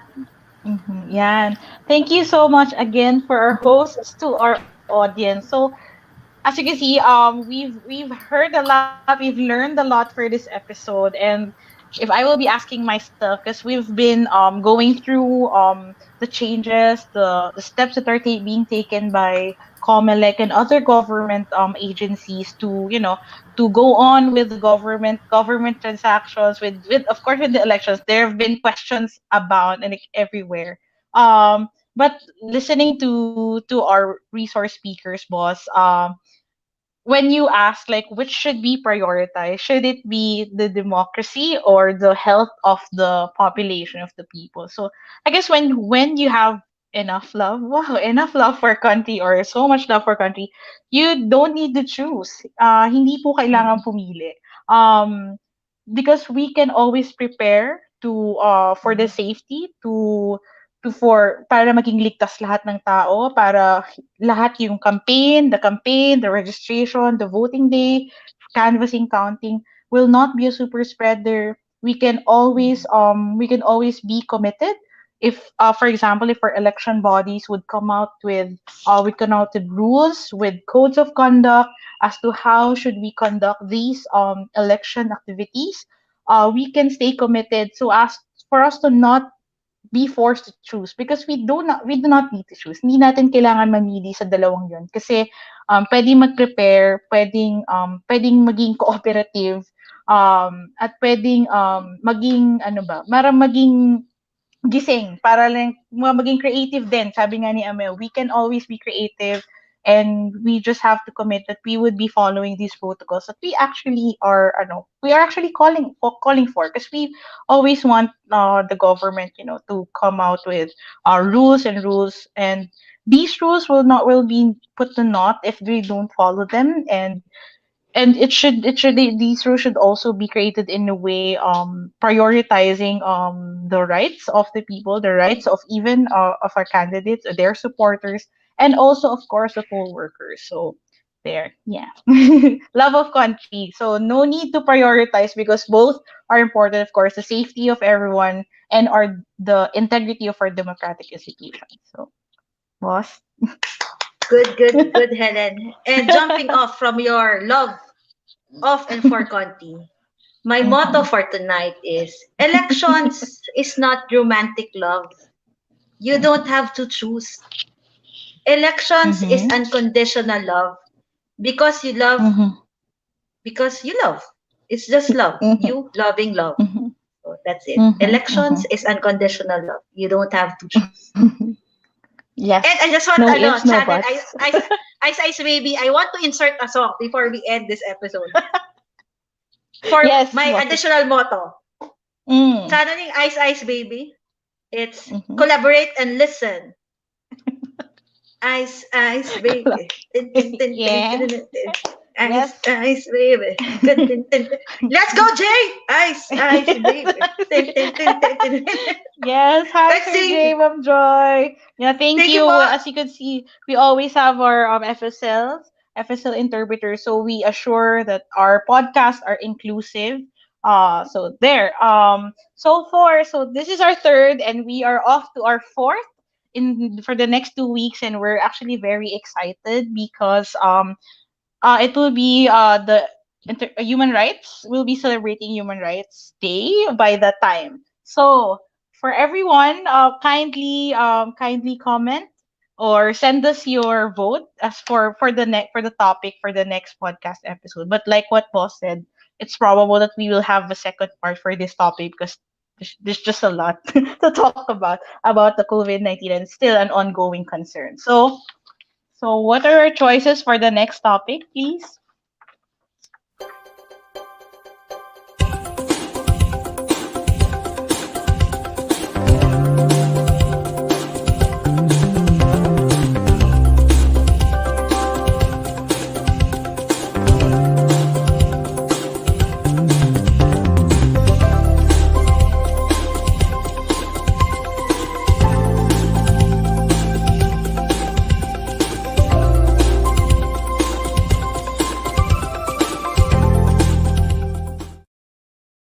Ayan. So we have, I think, five choices. So we have the Biktima ka ba? So on disinformation, Kamusta Youth, on Kabataan, Human Rights Consciousness Week celebration, and of course, Nothing About Us Without Us. So if you would want to focus on the vulnerable sector, voting population, and if you don't like any of that, of course, we're always open to suggestions and recommendations. If you want to talk about the love life of Lente people, that could be a topic for our last episode of the year because our fourth episode, I think, will be the last episode for 2020. Yes, for 2020.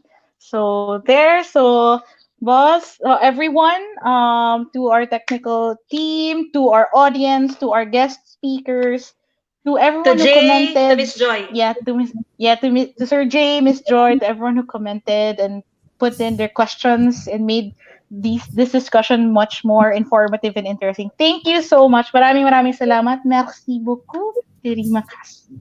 Terima kasih. Maraming salamat. Hello, Tita Agnes, and to my mommy and my relatives. Hello. Bye-bye. Thank you.